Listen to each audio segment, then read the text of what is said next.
They strap our MC Yan Hao to a scanner and place a beast core in his palm. The screen flashes, 0% affinity.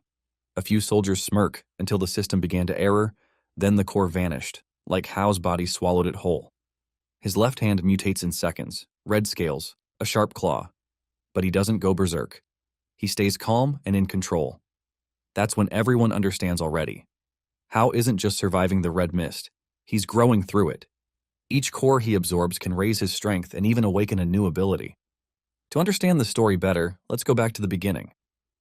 Something sinister happens in the country as a strange, blood-colored mist spreads across every city. Humans who get caught within the mist undergo rampant mutations shortly before dying violently. Similarly, the fog also mutates the animals, but rather than dying, they become aberrations, terrifying creatures with bizarre abilities. The aberrations become threats as they destroy cities in their numbers, bringing terror to the citizens. 3 days earlier, shortly before the pandemic began, reports about the red mist circulated, driving the citizens into a panic as they tried to evacuate. The roads then get clogged up as a result. While the citizens are held up in traffic, something unexpected happens as red mist suddenly starts spreading in the area. Shortly after, a commotion erupts as a monster appears in the middle of the road, causing various accidents. Yan Hao's family happened to have gotten involved in a terrible accident as well, leading to his parents getting stuck in their seats. Seeing the monster closing in, Hao's parents urge him to get down from the car and escape immediately with his sister. They make him promise to protect her, as they know they do not have much time left. Hao tries to rescue them, but his attempt fails as a different monster appears and crushes the car with their parents still in it. By this time, numerous monsters begin to appear, so Hao realizes they have to act quickly. Although Xiao tries to stay back, he drags her along as they make a run for it.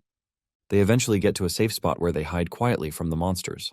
Suddenly, red marks begin to appear on the siblings' faces, causing them to groan in pain. Hao then realizes that it must have been as a result of the red mist they inhaled while escaping. Thinking quickly, he immediately pours some water on a handkerchief and instructs his sister to use it to cover her mouth and nose. The pain in his body then suddenly gets unbearable as he feels something trying to force its way out. While he tries to subdue the pain so as not to worry his sister, they get spotted by a huge monster.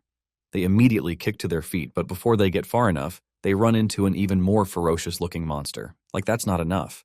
A bunch of other monsters in the area join in, surrounding the siblings. At this point, Hao knows they're cooked, but he hugs his sister tightly, assuring her that he'll protect her no matter what happens. He then wonders to himself if they're really going to die or if something miraculous is going to come and save them. After realizing they've been cornered outside, Hao grabs Xue and runs back into the building. There, he picks up a stick and charges at an aberration inside to smack it away. But unfortunately, the stick breaks upon contact without having any effect. The monster then pounces on him, but Hao forcefully holds its fangs from closing in on him. Thankfully, she finds a crossbow and shoots the creature in the eye, giving enough time for Hao to recover. Unfortunately for her, the monster charges right at her, so she runs off based on her brother's orders. At that point, the red miasma effect kicks in, and Hao struggles to remain conscious. Suddenly, he sees his beloved sister has tripped, and the monster homes in on her, so Hao goes into a rage and crashes a wall on it. He immediately lands on the creature and stabs it multiple times. Xie is surprised and horrified to see her brother in such a berserk state, so she rushes to him and hugs Hao while telling him to stop. While clinging to him, Xie cries while begging Hao and telling him she's okay. Her voice rings through his head, and he recalls his parents' last words, telling him to take good care of Xie. He has a vision of them telling him to ensure he and his sister survive. After the vision, Xie's voice echoes through the darkness, and he eventually snaps back to reality. He sees his worried sister, and then apologizes for making her worry. Xie asks him if he's okay, but as he replies to her, he sees a flying aberration charging at them through the window, so he quickly carries Xie away just before the creature crashes into the building. As if that wasn't enough, the monster charges at them, but Hao grabs a steel bar and strikes a home run with the creature, while yelling at it to get away from his sister. This time around, the monster is sent crashing into the ceiling. While it's covered with a huge load of debris and dust, Hao tells Xue to hide while he takes on the monsters. At first, Xue worries if he'll be fine, going up against all of them, but then she worries about his mental state, so she hugs him and asks him not to go. Hao pets her head and assures her that he won't snap. He rubs his head with hers and asks her to wait for him because he'll be back for her. Xue then asks him to promise her he'll come back safe and sound, so he does as asked. After a while, Hao walks out of the building while holding on to the rod. He notes that hunting and absorbing the aberration's blood-colored energy will make him stronger. Hao walks to a heinous creature and says the energy he'll get from it after taking it down will be far greater than the others he's faced so far. And with such energy, he'll be strong enough to protect his energy. Hao then yells at it, hoping it'll charge at him, but it sends wolf-like creatures at him. Surprised that the boss doesn't want to confront him directly, Hao fights the foot monsters, pounding their heads with the rod. He eventually gets bitten, but he rips the aberration apart. Enraged, Hao's hands are covered in an exoskeleton, and he absorbs the miasma from the dead creatures. While Hao basks in the new power surge, the dragon aberration spots a warcraft, so it signals to its underlings to scram. Hao doesn't understand what's going on, but by the time he notices, he sees a missile heading his way. In that same moment, Su heads towards the entrance to check up on him. Hao sees her and yells at her to go back, but it's too late because the missile strikes where they are. The loud explosion scatters the area, and shortly after, a group of soldiers scavenge the area, looking for survivors. They find Hao but claim he's been infected while they take Shui and fly off. Hao powerlessly watches as they whisk her away. Half a year after the pandemic began in the city, Hao wakes up on a rooftop from the same repetitive nightmare where his sister tries to reach out to him to save her. When the incident happened, he had caught a glimpse of some military agents rescuing his sister but had no idea where she was taken. Over time, he has searched every local shelter in the area but still couldn't find any traces of her. Now, he has decided to join the Border Patrol, because in any pandemic situation like this, only the Army has the automatic clearance to gather intel and travel freely. Reporting late to his post, the patrol team's captain lashes out at Hao severely, calling him an incompetent rookie before giving him his daily allocation of duty. Along with the red mist that erupted a year and a half ago, a crimson spire had also spawned from nowhere, creating a different kind of mist, which is also toxic to living things. For this cause, the surviving humans have been forced to seek shelter on the borderlands, far away from the mists. While Hao wonders if the particular monster that led to him being separated from his sister is still alive, the captain yaps to the team about the special response team dealing with a group of aberrations outside the border. The special response team is so efficient that they doubt if their assistance will be needed in dealing with the monsters. Meanwhile, from Hao's duty post, he notices something unusual about the fog, and it only takes him a little time to realize that something massive is approaching them. Luckily, another patrol member notices it, but when he points it out to the captain tells him to stop making a fuss over nothing. Suddenly, agents from the Special Response Unit are seen charging at them through the fog. When they try to find out the cause, the agents instruct them to run. Realizing that something dangerous is approaching, the captain orders the Border Patrol agents to fall back immediately. Before he gets a chance to leave, an aberration emerges from the fog and starts to attack him. However, Hao, who has been watching from a high building the whole time, decides to make a move. He jumps from the building and lands on the monster's back, crushing it to death. Almost immediately, a second monster shows up, so he does his partial transformation and rips it apart. As a result of the fog and commotion, the agents can't tell what's going on. Hao then absorbs power from the aberrations he took down, so he feels himself practically grow stronger. A few more aberrations show up in the mist, and rather than being scared, Hao gets more excited at the amount of power he'd gain when he takes them down. Before he can make a move, a massive attack gets fired from the other side of the fog, wiping out the majority of the aberrations and leaving him surprised. Turning around, Hao identifies the person responsible as Rui, the Blazing Blood Detachment captain. He panics while she approaches because there is a chance that she might have seen him in his mutant form. Still, he quickly changes back before she gets to him. While her men clean out the remaining monsters in the area, Hao surrenders himself to Rui to prove that he's human. He introduces himself as a member of the patrol team, but she doesn't believe him. Instead, she asks why he's in the midst of the fog without a weapon. At the camp, after taking down the aberrations, Officer Rui reads through the casualty reports, and after she finishes, Hao asks her why he's been detained. He tells her he's a victim, but she tells him he left his post in the evening for 2 hours without authorization, and right after he returned, the Crimson outbreak happened. Rui looks at his record and asks Hao for an explanation. Realizing he's screwed, Hao tries to bluff his way around the situation by telling her that his captain was aware of him slacking off. But to his surprise, another officer snitches on Hao by informing Rui that Hao is usually late to his mission, and the captain always lets him get away. Annoyed, Hao glares daggers at the soldier while silently vowing to deal with him if the man snitches too much about him. While Rui talks about his team being troublesome, the captain wakes up after being bundled up and treated like a mummy.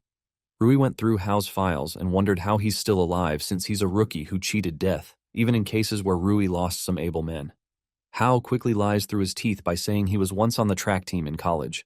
Also, since he's very scared of death, he always runs ahead of others and escapes terrible situations. Confused, Rui asks Hao why he joined the army if he was so scared of dying. She then asks him if he has some other objective, and Hao recalls manually searching for Shua for the past 6 months. While he did that, he had been killing and absorbing low-level aberrations. During that time, he had learned to control his beastly transformation, and he had ensured he avoided being seen by humans while visiting every human settlement. Presently, Rui walks to him and lists out his offenses. She then asks him if he knows the consequences, and Hao replies that he's going to be executed. To his surprise, she leans forward and whispers to him about seeing his hands and wondering what was up with them earlier. She asks him why he's been lying and his real objective, but before he can talk, the ground beneath them trembles as if experiencing an earthquake. Hao, who is familiar with such a feeling, leaves his chair and tries running out of the camp. He notes that a horde of aberrations is coming.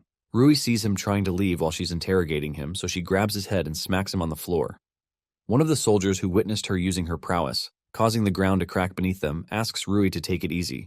Unfortunately, the cracks worsen and they all collapse into the earth.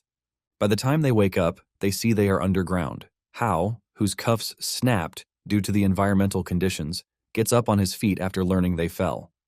As Rui instructs one of them to secure a lighter, the snitch calls Hao bad luck for always attracting trouble. Hao then tells him to complain after they get out. Judging from Hao's tone, the snitch soldier wonders what he means by that, and then learns that there's a high chance they won't make it out of the underground. Moments later, a soldier acquires a lamp and uses it to observe the area. There they are shocked to see they are in a maze dug by aberrations. Rui quickly orders them to calm down, grab their weapons, and stay close while maintaining formation. Suddenly, Hao hears a sound, and he tells the others that he heard a sound from one of the tunnels. The snitch soldier then goes to check it out, and he surprisingly feels a breeze from one of the tunnels. He happily faces the team and praises Hao for his survival instincts, unknown to him that an aberration has crept up behind him and is ready to snack on him. Rui and the others spot it, so she yells at the soldier to duck and then shoots the beetle monster down. As a result, the internal juice, which can melt anything in contact, nearly touches the soldier. He nearly freaks out after courting death twice in that moment. Rui then warns him not to act without her orders. She looks over at Hao, commends his survival instincts, and tells him to spill the beans right after they leave the underground maze. Skeptical, Hao wonders what she's up to since she knows about his abilities but doesn't want to reveal them. The soldiers suddenly hear multiple sounds heading their way, so they take their stance. To their horror, multiple big aberrations pour out of the tunnels and charge right at them.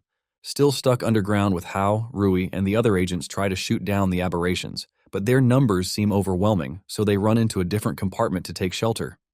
When they get in, they notice something quite unusual as the swarm stops at the entrance. Not relenting, they advance further into the cave. It only takes them a couple of steps to realize why the aberrations had stopped at the entrance. Standing before them is a huge Dominator-class aberration, which appears to be absorbing red mist from the environment. The aberration then converts the mist it absorbed into a massive energy attack, which it fires at them.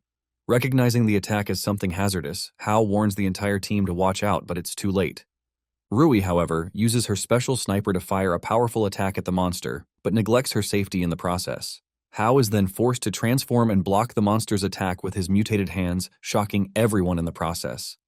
He then tells her not to worry, and that he'll explain everything about himself to her when they make it out alive. Looking at the aberration, the power difference becomes clear as Rui's attack barely has an effect.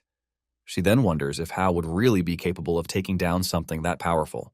Going up against the monster, Hao gets the same feeling he got from the aberration that led to his separation from his sickness. Rather than fear, this time around, he wonders how strong he'd become when he takes it down. He charges at it with a special attack combo, but to his surprise, it barely leaves a scratch. Based on the kind of attack he just attempted, if it were a normal beast, it would have been ripped to shreds already. But this one proves to be different. Hao then realizes that for it to be this strong, it must have devoured a couple of other beasts and absorbed their powers. When the monster attacks, its attacks happen to be slow, so Hao can figure out that it must have put all its enchantments into defense. He then decides to use it to his advantage as he prepares stronger attacks. Meanwhile, the rest of the team stares in disbelief as the same guy who they had assumed to be weak turns out to be a powerful mutant. Rui then covers up for him, telling the rest of the team that Hao is an experimental subject secretly developed by the government as a weapon for fighting alien beasts. Not wanting to get in the way, Rui and the others keep their distance as they fire shots at the monster for support. One of the men asks if she knew about Hao all along, and she replies that she only just found out when he transformed in front of them. However, her vice captain senses that she's hiding something, as he has never heard about the government running experiments on humans. Rui goes on to state that Hao had escaped from the laboratory a while back and that she did not expect to see him in Border Patrol. She then makes the soldiers promise not to leak any of the information they just found out, as it's top secret. Meanwhile, Hao miscalculates and dodges one of the monster's energy attacks, which aims straight for the rest of the team. The vice captain then risks his life to protect the rest, but ends up severely injured in his leg. When the other patrol officer asks why he went that far to save him, he responds that he has a motto of never leaving anyone behind, and that even at the cost of his leg, he still doesn't regret it. Hao, on the other hand, is swung across the cave like a Walmart cart with one broken wheel. His mist energy depletes to the point where he can barely maintain a single-arm transformation. While the monster charges at him, he just lies there, wondering if this really is the end. In one of the tunnels, Hao gets thrown off by the Dominator aberration, and as it tries stabbing him with its sharp foot, Rui shoots the creature, causing it to miss. Hao is surprised, but she reminds him that he can't die since he has a lot of explaining to do. The creature starts laughing, and the wound caused by Rui's ability gradually closes. They are surprised after witnessing the creature behave like a human. Not only that, but it also sees it draw in and absorb crimson fog from the cave and use it to heal itself. Realizing that it'll soon recover, Rui advises Hao to retreat with them. But to her utmost surprise, she sees his hands have morphed again, and he insists the creature must die that day. Hao's excuse is that the aberration had summoned the mist to heal itself, but unknown to it, it had powered him up. And now that it is immobile, it's the best chance for them to strike. After hearing him out, Rui tells him that their failure could lead to their death, but Hao replies that he has wandered the gates of hell so many times, and doing that once more won't matter. With that, she cocks her gun and tells him they have one shot at this. Rui plans to unleash all of her power to blast open the aberration's head armor, and she wants Hao to follow up by destroying the aberration's brain. Rui immediately crouches and snipes the monster's closing wound while yelling at Hao to attack. He immediately leaps at it and attacks the skull endlessly, cracking it and landing lethal damage to the brain. After witnessing the gruesome act, Rui wonders if they have succeeded, and the next thing she sees is an explosion that throws Hao off. She quickly rushes to him and spots a picture in his pocket, so she takes it and examines it. During that time, the crystal Hao held gets absorbed into his body, and he goes into a trance-like state where he sees his DNA. At first, he thinks he has been completely beastified, but then he sees a flash of light and realizes he can move his body. In his chest lay the crystal he took from the aberration earlier. While observing the crystal, he sees that it not only absorbs red mist, but also stores it inside. Hao celebrates as he continues absorbing the energy without worries, but unfortunately he realizes that the crystal has limits, so he tries to get rid of a lot of energy by recreating the giant beetle's attack. He gathers the mist and compresses it, only for him to wake up in the hospital and point it out of the door. Coincidentally, Rui enters the room and sees him fire the mist ball her way. Out of desperation, she asks him what he's doing, but he yells at her to get out of the way. Upon contact with the building, the mist ball explodes. 5 minutes earlier, while Hao is still receiving extensive treatment at the hospital, Rui decides to visit him. At first, she pays a visit to her vice captain, who is also receiving treatment at the same recovery. When she gets there, he asks questions about who Hao really is, as he has never heard of the government having test subjects. Rui simply responds that Hao's case is top secret and that she'd advise that he focus on his recovery rather than bothering himself with trivial matters. While she turns around to leave, she tells him she has already requested a transfer for him to the logistics department at the headquarters so he can get some proper rest. The vice captain threatens to report the incident with Hao to her father, who happens to be the chief of staff, triggering Rui in the process. She then switches up immediately and freezes his communication privileges, ordering him not to go anywhere. When she leaves, she makes the other patrol officer take her to Hao's ward. When they get to the entrance, she instructs the officer to stand guard at the entrance while she proceeds to enter. The moment she opens the door, she is beyond flabbergasted to see Hao conjuring an energy attack aimed straight at her. Upon seeing her, Hao gets completely flustered as he releases the attack. Luckily, Rui can dodge it just in time, but the attack still ends up leaving a massive hole, not only in the hospital walls, but in the next 3 buildings as well. The vice captain notices the destruction from his ward, so he knows Hao must have been the one responsible. He then wonders how long Rui will be able to keep his identity secret. Rui, recognizing the attack as the same one the aberration they defeated earlier used against them, tells Hao to get ready to answer her questions. They head to the rooftop, where he explains the whole situation to her. She's beyond surprised to learn that not only can he absorb aberration's beast cores, but he can learn their abilities as well. Hao also tells her about the fact that he now possesses the ability to possess and store crimson fog and automatically repair his crystal. Learning about his abilities, Rui seems impressed, but Hao is the one bothered. He worried that although he's getting tremendously stronger now, he might slowly transform into an aberration at the end of the day. He asks the captain if she would still consider someone like him as a human, and she simply responds that he's a one-of-a-kind person. She also states that it is only what he chooses to do with his power that determines if he's going to be a human or a monster. She then gets all serious and presents him with two options as his only way forward from this point. She tells him that it's either he joins her squad as a reserve soldier or he gets classified as a threat and eliminated like the other aberrations. Hao finds it funny because it's obvious that none of the troops in the city would be strong enough to take him down. Rui then calls out his naivety, bringing to his notice that there are far stronger people than he can imagine in the SU government and that he shouldn't get ahead of himself. While she still tries to recruit him by pointing out the benefits he'd get for joining her squad, Hao can't help but feel she has a secret objective. When he points it out, she admits to it, but assures him that she's not his enemy. Hao still seems adamant about joining since he doesn't understand what her agenda could be. Lastly, she shows him a picture she had retrieved from his pocket after he passed out from the fight. She then promises that if he joins her squad, she will use all the resources at their disposal to help him find his little sister. At this point, Hao really begins to reconsider. He knows that there is a limit to what he can do on his own, but with the government's backing, he'll definitely be able to investigate more places. He then finally agrees to join her squad but requests a pay raise first.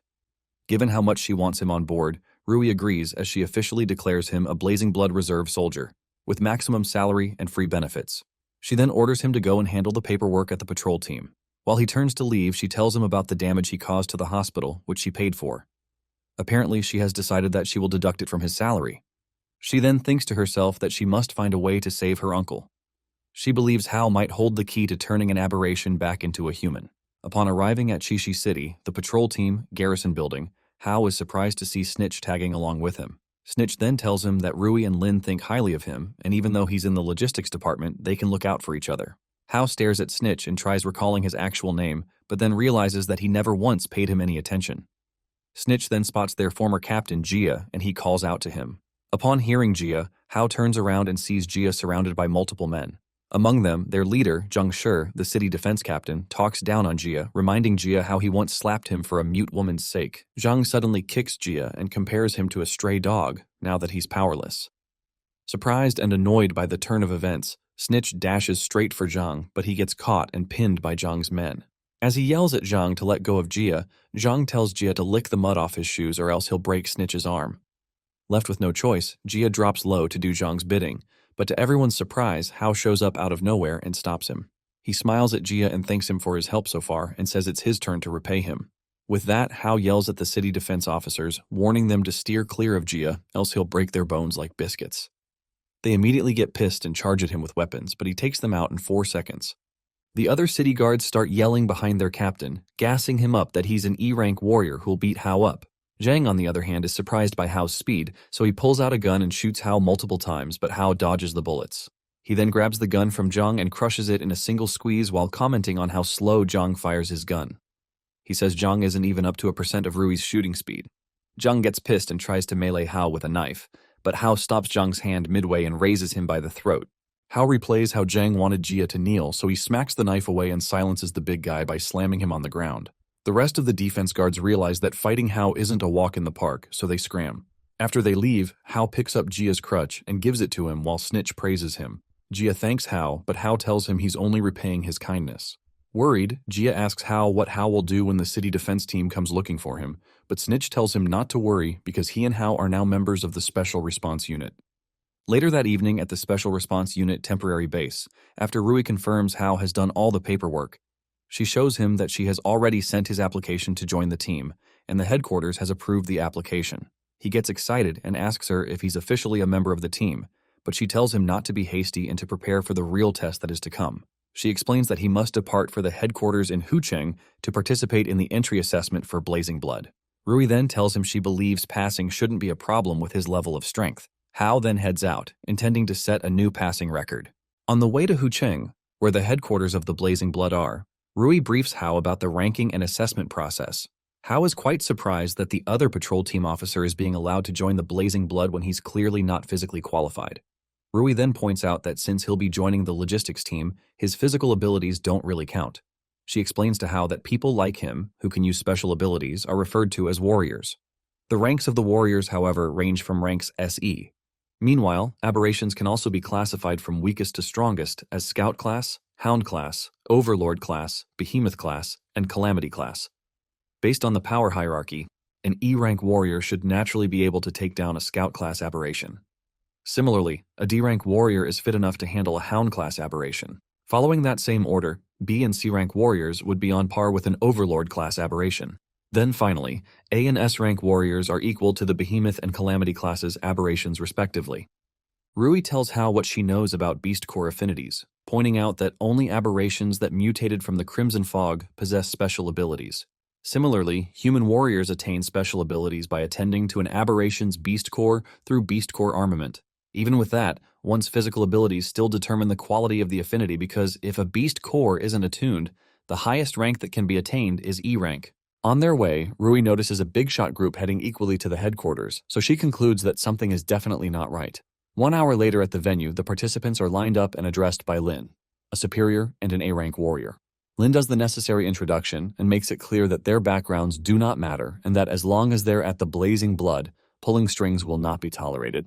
After the necessary introduction, the participants are put in a physical assessment test. Starting with a 50 kilograms weighted 100-meter dash, Hao surpasses all the other contestants as he proves his speed and stamina. Next, they are made to each lift a 500 kilograms electromagnetic force-weighted dumbbell. While the rest of the participants struggle for their lives, Hao lifts it casually with a single hand, surprising them completely. As for the third assessment, the participants are made to punch a power testing machine to estimate their strengths. When it gets to Hao's turn, he accidentally destroys the machine with a light punch. At the end of the assessment, when Lin announces the final scores, everyone is shocked to learn that Hao scored 198 points, breaking the previous record by almost 50 points. While the rest of the participants bask in awe, a shady-looking man named Zhang Jin questions Lin if the scores are truly accurate. Lin asks if he's trying to insult his supervision, so Jin takes it back immediately. However, he confronts Hao and greets him in a dubious way that makes it clear that he has another agenda. Turns out Jin is the younger brother of the leader of the Qixi defense team, whom Hao humiliated the other day, and he has come seeking revenge. Resuming his duty, Lin announces the rest of the results, and there happen to be a couple of other promising participants among the candidates. As a result of his outstanding performance, Hao ends up catching the eye of some other present superiors. While the rest of the candidates are sent back home, the top 15 are urged to get ready for the next test, the Beast Core Affinity. In the dorm room, Jin gets mad for not placing first in the physical training exams. He speaks to 2 important people on his computer, and they remind him that it's thanks to his brother for being Greenvine's lapdog that he's able to qualify for the assessment. They warn him not to screw up the one chance they've given him. Annoyed and determined, Jin vows to get into blazing blood for his brother's sake. Later, during Beast Core testing station, the qualifiers assemble, and the examiner tells them how it works. They are to insert a beast core into the wrist guard they are given, and their score affinity will be read. Any candidate who scores below 40% will be eliminated from the race. To clarify, the instructor tells them that beast cores are only produced by hound class aberrations or higher, and the stronger the aberrations, the higher the quality of the beast core. Also, everyone has a different affinity for beast cores, and they can activate either elemental, power, or support control. Now, the wrist guard he'll be handing them is the lowest grade, which is only used to test their affinities. Once they get into the combat division, they'll be handed better beast cores and aberration armaments. With that, he commences the test, and the participants measure their affinities. Some of them fail, while some score above 40%. One of the candidates who failed at it cried out in frustration because he ranked 5th in physical fitness. When it's Jin's turn, he cockily walks to the stage and inserts the beast core while yelling at it to obey him. He is immediately ranked D-class and scores an affinity rate of 60%. This shocks all the other participants because John scored higher than the previous year's strongest rookie, who only had 56%. Realizing that he is above them, Jin cockily declares himself as the strongest. As he returns to his place, Ying chats with Hao and learns he's from Qixi City. She curiously asks him why she's never heard of him before. To clear the air, Ying tells him she's the girl who works at the Technical Intelligence Bureau, and she's impressed he managed to stay under her radar. As she praises him, she asks him if he was the cause of the abnormal concentration of the Crimson Fog in Qixi City a few days ago, but Hao denies it. She reads him like a book and tells him he's fine if he doesn't want to confess, but she's very interested in him. After hearing her out, he asks Ying if he can ask her for some information, and she accepts, but on the condition that his test score must be higher than hers. Right after her deal, she's called to have her affinity examined. Ying jovially runs to the stage and tells everyone to watch her as she breaks Jin's record. While Hao wonders if she's that strong, Jin calls her a pathetic clown. Ying then picks the stone, spins it, and inserts it into the guard while telling the crowd to watch her. Her result appears, and she's classified as a D ranker with an affinity score of 78%. Everybody freaks out upon seeing her score, and some of them claim they know her, calling her Xing Li. After happily showing off, Ying returns to join them. She boasts about shattering Jin's score as stated earlier, and it pisses Jin off, who didn't want to lose to anyone. The last candidate, Yan Hao, is called upon to examine his affinity, and as he walks towards the podium, he admits that Ying is very strong and concludes she might know a lot, as she had claimed earlier. She asks him if he's feeling the pressure, but he tells her to watch him. Determined to get a clue regarding Shue's whereabouts, Hao vows to win the bet. He picks up the beast core, noting its blackness like the rest he's absorbed before, and then recalls Rui saying he should be at least C rank. Hao then inserts the core into his guard and wonders what his score will be. As he anticipates his potential, his rank appears, and he's graded rank C as expected. But the other examiners are surprised since that's the level of a squad leader. When the system tries to read his affinity, it blares out an error message. The message keeps echoing till it finally displays 0%, a very anticlimactic result. Still in the examination room, Jin makes fun of Hao, calling him a loser for having a 0% affinity score. All of a sudden, Hao starts to feel strange as his body begins to subconsciously absorb the beast core. For some weird reason, Ying gets even more impressed, as the worst record they've ever seen is 1% affinity score.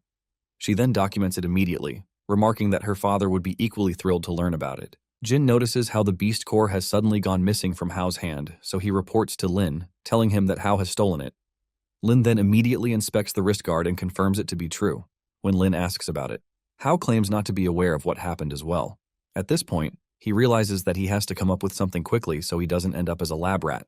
He then decides to take a gamble and try to pass the whole situation as a beastification ability from the beast core. He transforms his left hand using the energy he had absorbed from the beast core, putting the whole room in pandemonium. While Lin and the rest panic and prepare to take him down, Ying just stares in awe and calls out to him to confirm if he's still conscious.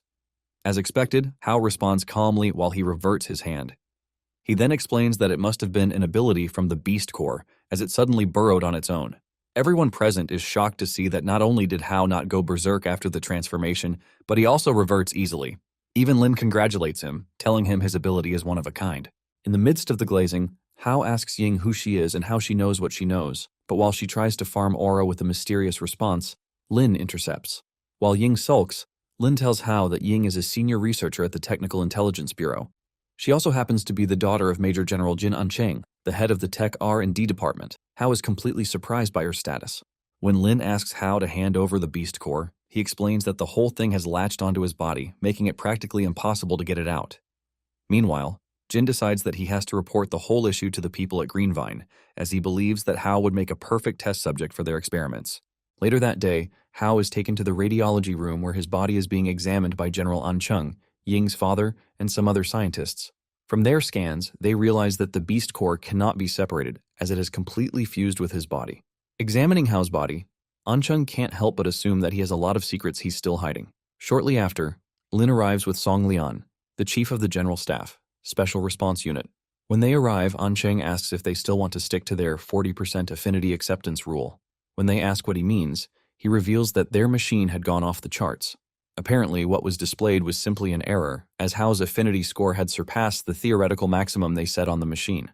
Upon hearing this, Song's face brightens immediately. Meanwhile, from where he's being examined, Hao ponders to himself about how the crystal core in him is slowly turning from black to red. He figures out that it must have been as a result of the beast core he absorbed. Based on the events of things happening, Hao then confirms that the stronger the aberration, the stronger he'll become by absorbing them. Better yet, as long as he keeps plundering aberrations, he will continue to evolve infinitely. At the Special Response Unit in the Blazing Blood headquarters, Rui argues with her father for not letting Hao join her squad. She reminds him that she is the reason he joined Blazing Blood. Her father then warns her about her tone and asks her why she's so concerned about Hao. In response, Rui tells him she made a promise to get him on her team when he joins, and she reminds him that a soldier mustn't break their word.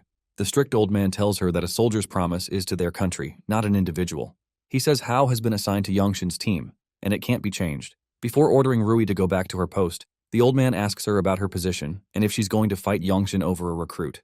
Left with no choice, Rui backs down, but she plans to figure out another way to get Hao. Elsewhere at the barracks lounge, Ying shows up with news and informs Hao that they are sending rookies to the recently discovered beast nest between Qixi and Hucheng City. She admits that she has gotten permission from their instructor to team up. After hearing her out, they later meet with Lin, who informs them that they are to investigate and assess the threat levels. They are to be careful because if the crimson fog shows up, things can become unpredictable. Ying assures Hao that it'll be all right because she'll watch his back. After the briefing, they set out for the beast nest's location. On the way, Ying informs Hao and Snitch that there are 4 threat levels of beast nests, ranging from low to extreme, and the one they are headed to is a low-level threat. Ying says it's a hive type that has a complex network of internal tunnels, and the deadliest part is the stinger bees. The bees are poisonous, and within them, there are also soldier bees. After being briefed, Hao wonders why 3 truckloads of people are tasked to take care of a hornet's nest when a person should be enough. Ying tries to clarify, but they notice a huge swarm of bees heading their way. Upon seeing the bees getting closer, Hao is surprised at how huge they are. Ying then tells him that the bees aren't honeybees like he had thought, but scout-class iron bees. Snitch immediately tries to lose their trail, so he tells everyone to hold on tight. Suddenly, they see a horde of thick needles shot their way, and they are horrified. Ying even admits that their armored car can't withstand the sting attacks from the iron bees. Left with no choice, Hao tells them he'll handle the situation, while noting it's the best chance to try out his new ability. He coats the car door with his red armor and then rips it apart, using it as a shield for his hands. After jumping out to confront the bees, Hao tells the others to find cover while he takes on the aberrations. He immediately starts attacking the swarm, and the others drive off to a safer location. While at it, Ying tells Snitch, who is surprised to see Hao's ability, that Hao has a transformation ability. She tells him how Hao had absorbed the beast core and showcased the ability during the test, but she didn't know he could also morph objects.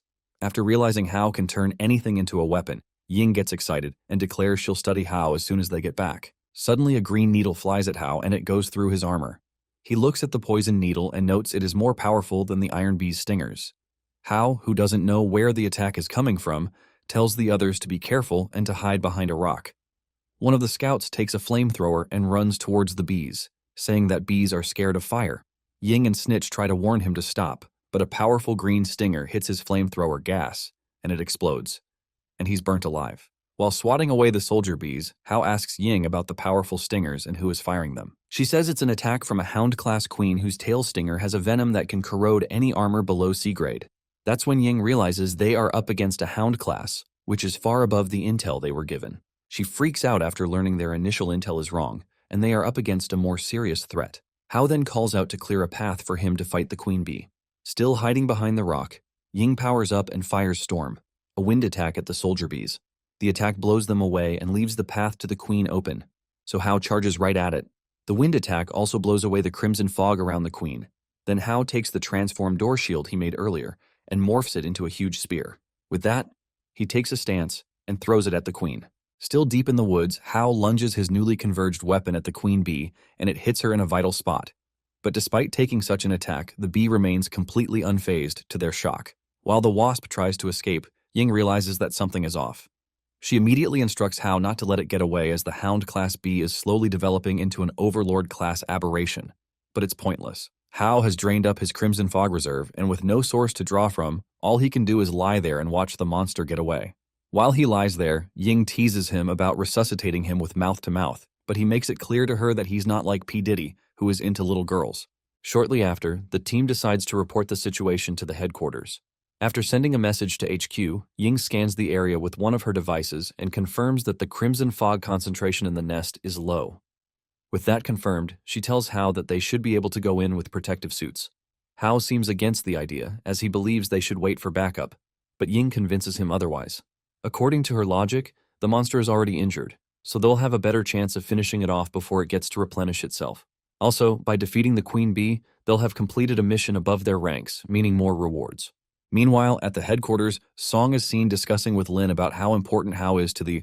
He points out that other factions, as well as a group of mad scientists, have shown interest in his abilities and are eager to develop him into a high-tier asset. He then instructs Lin to keep an eye on him so they don't end up losing someone as special as him. Almost immediately after their discussion, the energy transmission Hao's team sent comes in. When they learn about the situation, Song, who also suspects that something is fishy, orders Lin to dispatch Rui's unit to back them up.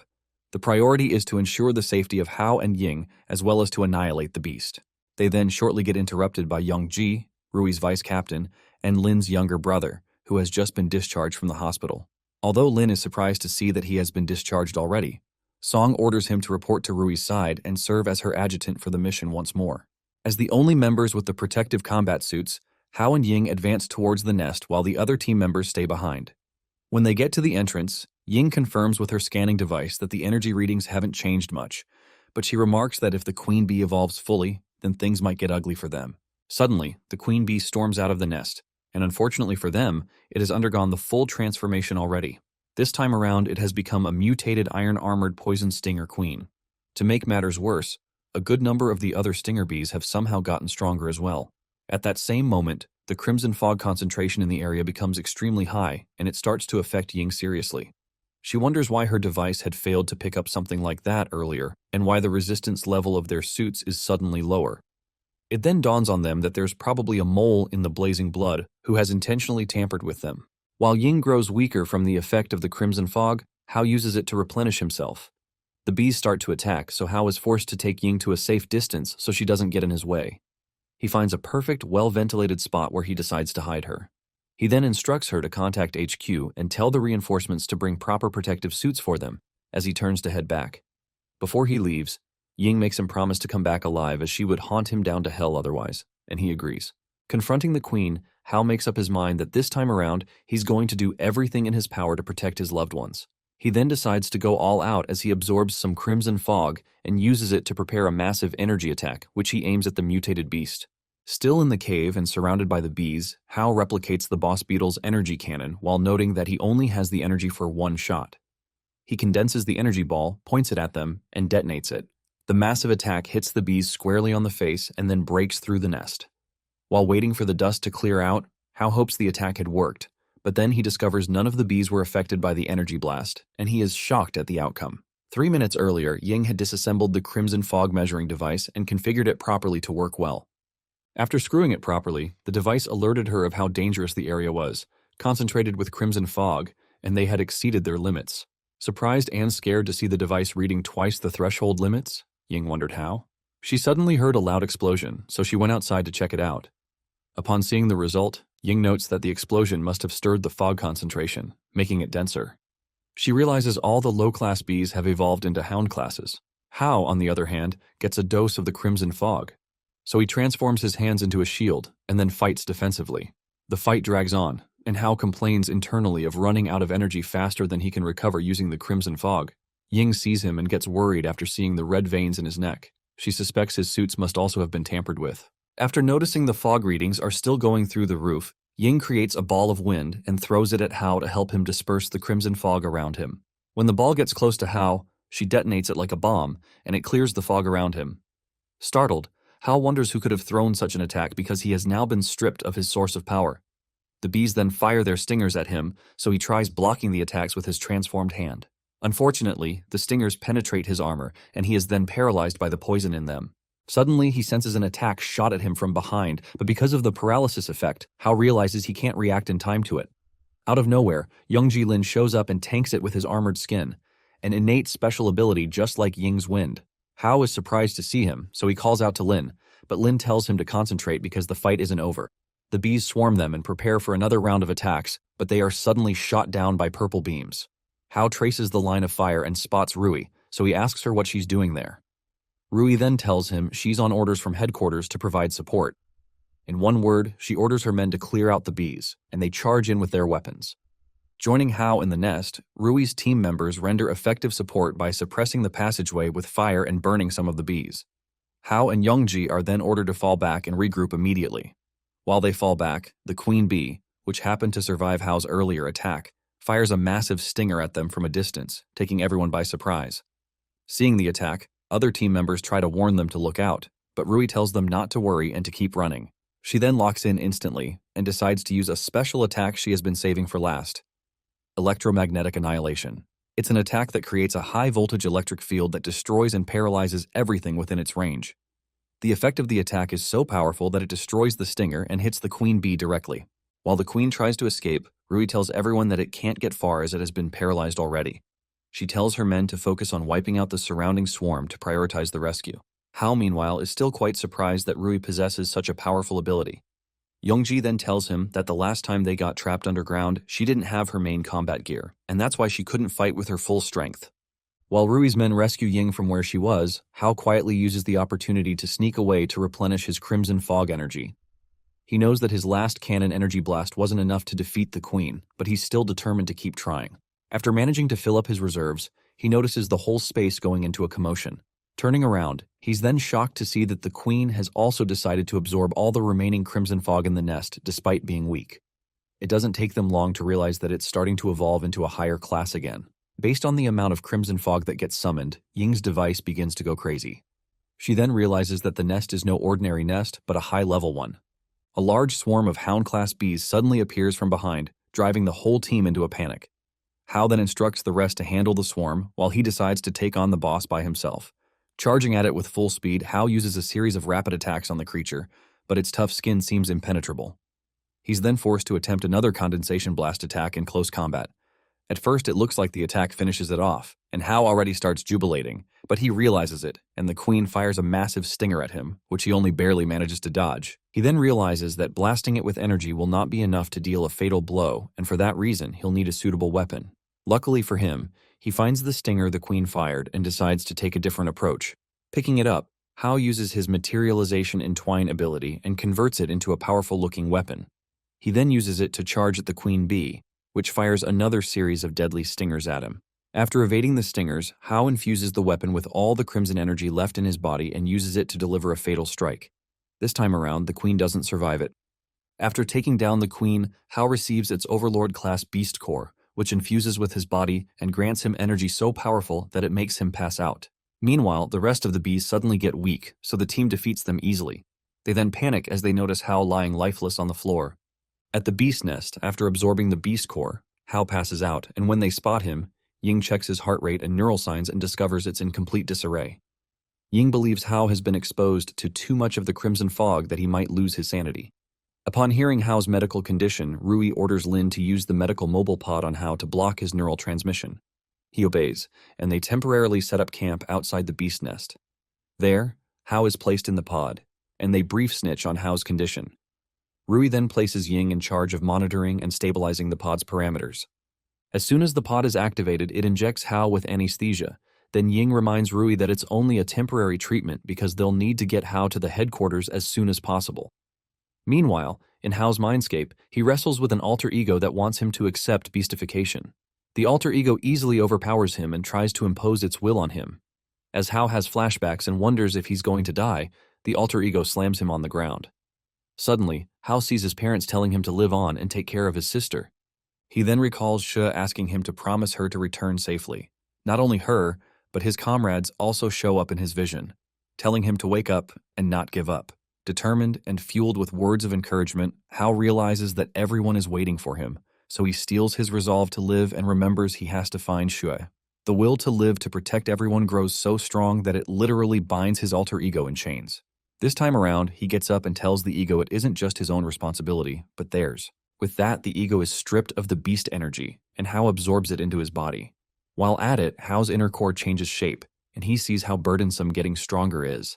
After completing the process, he tries waking up, but then wonders why he can't do that or move his body either. During that time, the soldiers encounter a heavy sandstorm, so Lin advises the rest to stay at an old ruin 3 kilometers away. Rui first asks to confirm Hao's condition, and once she learns he's stable although still unconscious, she agrees with Lin's plan. They drive to the old ruin, and upon getting there, they disembark to rest until the storm is over. Not lowering her guard, Rui feels as if they are being watched, so she orders Ying to scan the area for crimson fog concentration and heat signatures. She then orders her men to protect Hao, reminding them that it is the top priority order from the headquarters. Unknown to them that they are being watched by a group of scavengers, the soldiers have their backs completely unguarded. The scavengers then attack the soldiers with crossbows laced with venom from wasps. Thankfully, Lin sees it on time and orders them to take cover. As if that wasn't enough, the scavengers drop an enormous boulder at them, so Rui kicks Hao's pod to safety before shattering and evading the debris. Lin then hardens his body and protects Ying, who screams out of fear from the debris effect. This time around, the scavengers show their faces, and they are ordered to defeat and loot the soldiers. They throw bottles that contain paralyzing liquid of a Dominator-class beast at the soldiers before charging at them. A macho dude tries attacking Rui, believing she's a weak little girl, but she sends him crashing with an amped kick. That's when she notices the scavengers have thrown a hook at the pod. As they drag it away, Rui tries going after them, but her body falls due to the paralysis effect from the bottles. The scavengers believe the pod must be a treasure since they watched the soldiers protect it earlier. Even Ying tries going after it, but she's shot in the foot with an arrow. Despite the immense pain she's feeling, she yells Hao's name and watches in disbelief as the scavengers carry the pod away. A while after Hao's capture from the ruins, Rui and the rest regain consciousness from the paralyzing poison. While Rui patches up Ying's injury, she blames herself seriously, calling herself an incompetent leader as she couldn't complete a simple objective. Given the perfect execution of events, Ying is convinced that they were set up, as raiders already knew their movements beforehand. Since there's still a severe sandstorm outside, Rui knows that the raiders couldn't have moved above ground. After searching the building, the team finds an abandoned elevator shaft, which seems like the entrance to a hideout. Rui then immediately splits up the team. She orders some team members to secure the exit and protect Ying, while she orders the rest to come with her. Snitch, who happened to have been placed on the other team, insists on coming along, but Rui declines his request as he's not a combatant type. He then begins an emotional pep talk about how he can't just sit tight when his alleged best friend is in danger, so Rui is forced to take him along. Meanwhile, at the raiders' hideout, they wonder what could be inside the box to make it so heavy. When they try to open it, they lose a good number of their weapons, as the box proves to be impenetrable. A little kid then steps forward stating that he can open the box, but they'd have to go underground first. The rest of the raiders mock the kid as what lies below is a dead end. Even the leader comments that it's far too dangerous underground for the likes of them to survive. But the boy keeps insisting that there's a key down there. He then makes a bet that if they get there and he's not able to open the box, they can kill him however they like. Otherwise, they should let him go. The raiders are then forced to agree to his demands. Hao, however, who has been conscious the whole time, is able to figure out that he has been taken to an enemy hideout. After his crystal core was upgraded, his sensory abilities have been enhanced as well. Now, he had not only gained awareness of things going on in his environment, but the state of his body, as well as the exact level of his stats and crimson energy reserve. He had also gained a special poison gland ability from the queen, which seems quite intriguing to him. While some of the raiders stay behind, the rest, led by the little kid, take the box underground in search of the key. When they get there, the kid points at a piece from a dead aberration's skeleton and tells them it will help them open the box. Suddenly, the box opens on its own, and the men are shocked to see a person emerge from it.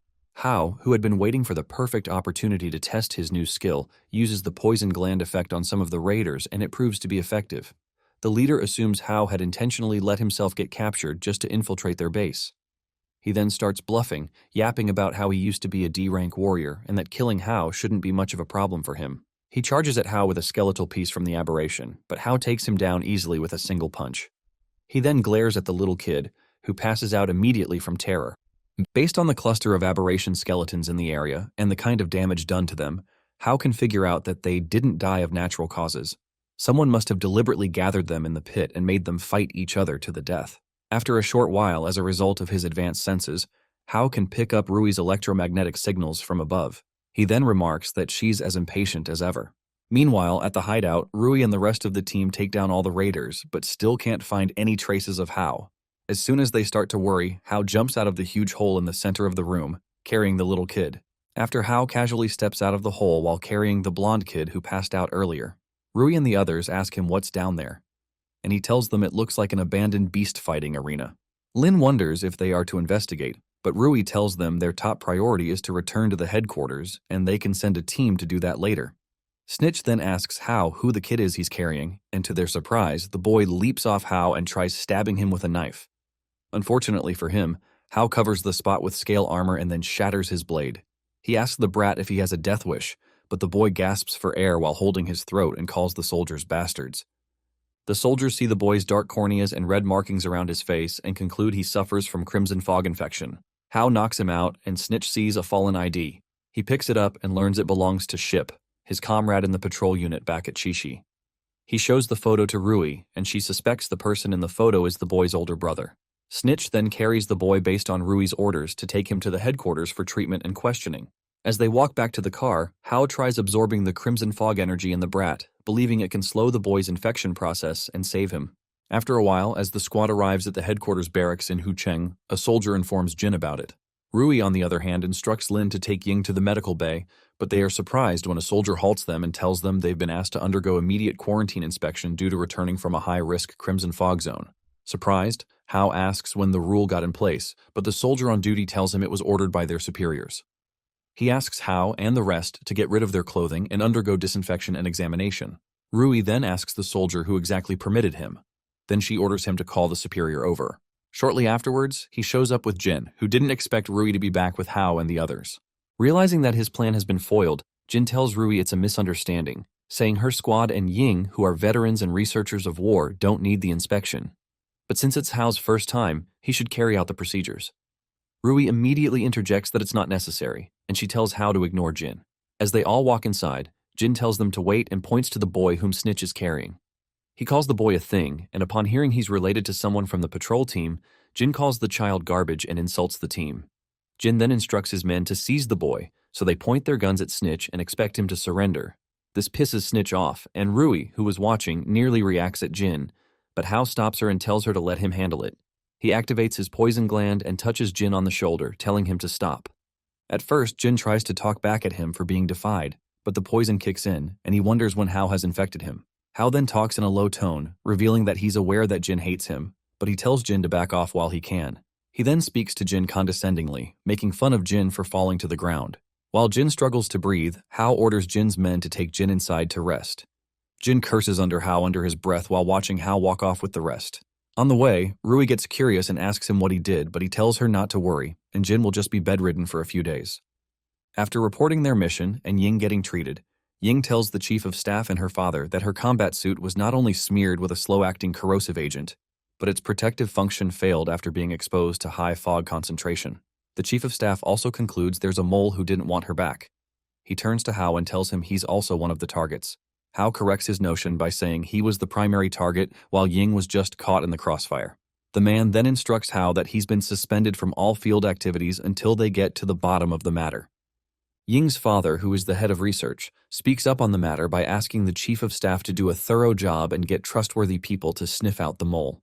The man agrees and then orders Rui to look after Ying and Hao for the time being. A few days later, Hao rests on a chair outside the office building and thinks about the recent happenings so far.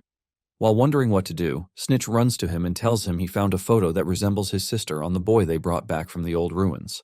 Shocked, Hao grabs Snitch's arm and asks again if he's serious. At the Blazing Blood headquarters, Hao and Snitch head to the room where the little kid is undergoing treatment. When they get there, the doctor tells them his condition is far more stable compared to how he was when he first arrived, but they'd still have to keep him under observation. Hao then sends the doctor out so he doesn't witness what he's about to do. When the doctor leaves, he picks up the picture Snitch told him about and confirms the girl in it to be Shay. He then begins interrogating the kid about where he met her. The boy responds that he had only met her at a refugee resettlement center 6 months ago. When Hao asks about her whereabouts, the boy snaps and starts to lose it to the effect of the crimson fog in his body. All the same, he keeps screaming something about all of them being gone, including his brother, who had promised that he'd be back. Hearing those words unlocks a memory in Hao, as he also remembers promising Shua that he'd be back before the whole incident happened. Snitch then cuts in that a man named Shua was the one assigned to evacuate the refugees back then, but he got assigned to a different mission mid-transfer, which made him disappear. Hao finds it strange enough that an officer had been assigned another mission in the middle of his original one, but Snitch tells him they'll look into the mission files to confirm the details later. To Snitch's surprise, Hao places his hand on the boy and begins to absorb crimson energy from his body. He then tells him to keep it a secret so nobody else finds out about it. After absorbing the energy, the kid reverts to normal.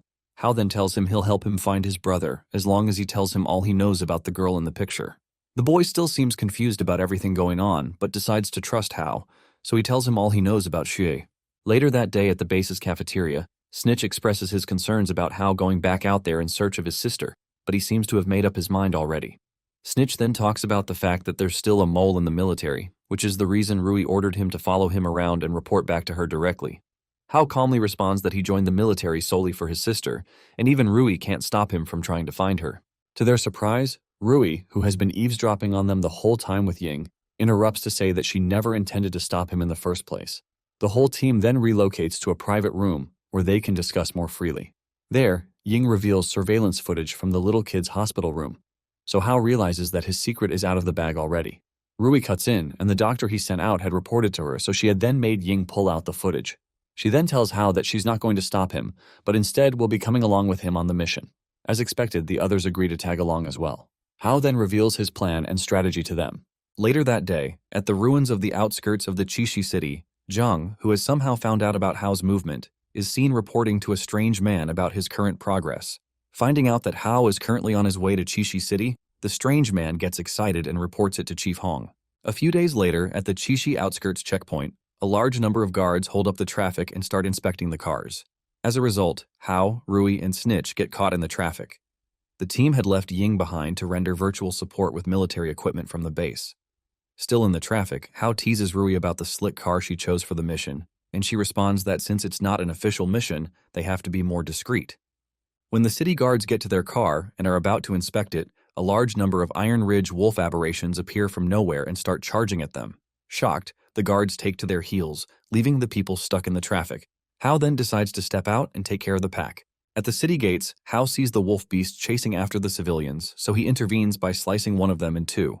This shocks the bystander who nearly got snacked upon, but Hao tells him to run if he wants to live. Hao sees that the monsters are scout class, and as he watches the monsters charge right at him, he recalls a familiar incident. Back then, it was when he tried running away with Shui. But this time around, Hao says he won't let such happen again. With one attack, he takes down the entire pack of wolves. The City Defense Corps is terrified of his strength and concludes that he must be the one they are looking for. One of them quickly rushes to inform Zhang that Hao has arrived. Meanwhile, Snitch praises Hao on the one-sided beatdown, then Rui says she'll handle the rest. She introduces herself while showing her ID to the city defense officers before ordering them to stop their inspections and let the civilians into the city. The soldiers do as told, and Rui drives in with the rest. On her way to the patrol headquarters, Hao tells her he feels the officers had another motive for the inspections they carried out. She asks him what it was, and he tells her it seems they were looking for someone. He doesn't think too deeply about it because their objective is to look into Shuo's files. On getting to the city defense headquarters, they go through the files but find zero records on Shuo. Rui also finds it suspicious that she can't find him in the database. At that point, Snitch freaks out when he discovers that it's not just Shuo, but a lot of other soldiers, and even the basic roster is missing. Rui also tells them about her findings, and they wonder if it's a dead end. Hao asks if they have any other options, so Rui reaches out to Ying and asks her to look into the case from her end. Ying assures Rui but asks for a little time, and Rui relays the message to the others. They praise Ying for her skills, and while they wait, Snitch has an idea, so he suggests they visit his former captain, Jia. Since Jia mentored Shuo back then, when the patrol unit first started, they go to Jia's place and find it messy. After examining the place, they discover that there are fresh marks all over, and there was a struggle in the room. Hao concludes that the city defense team is behind the incident, and it surprises Rui, so she asks why. Snitch then tells her how the team bullied Jia back in the day, but Hao had stepped in and whooped them. As Snitch concludes it's a revenge ploy, Hao realizes he was the one the city defense was after all along, so he declares that they face them head-on. As soon as they leave the apartment, they see two city defense corps outside, who tell them they've been looking for them. Rui asks for their identity, and one of them, called Li Ben, the city defense adjutant, introduces himself. He tells them that he just received word of their arrival, and he wants them to help him look for Jia. Rui finds it suspicious because it's none of her team's business, so she asks him why, but Li tells her that the aberrations around the Qishi have been unusually active, so his forces are not enough to stop them. Hao whispers to Rui, and she accepts the mission, but on the condition that Li follows them. Li gets scared and tries backing out, but Rui tells him it's not a request and threatens to have him executed on the spot if he refuses. With that, he gets hushed with them, and they drive to the venue. On the way, Hao asks Li what he meant by the aberrations being prominent as of late. Hao then asks if Li had sent Jia to his death, but Li vehemently denies it and says it was Jia who insisted on going on the mission. After a while, they arrive at the venue and get out of the vehicle. Upon observing the place, Hao feels off and tells Rui about it. He says they were told the place was crawling with aberrations, but none have been spotted so far. Meanwhile, Li fumbles through his phone to get someone to pick him up from the vehicle. As he worries about the current situation, Snitch spots him and asks him what he's up to. But Li brushes him off and then tries walking away, saying he's leaving the matter in Rui's hands. Thankfully, Rui blocks his path and tells him he'll not be going anywhere.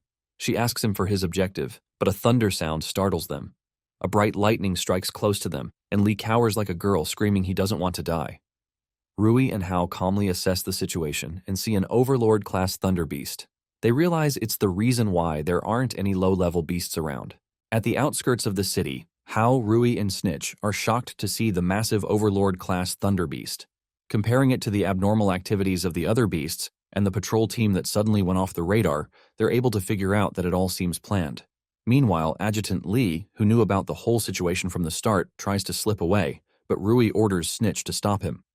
While Snitch chases him, ordering him to stop, he responds that he'd be a fool to stop with death staring right into his eyes.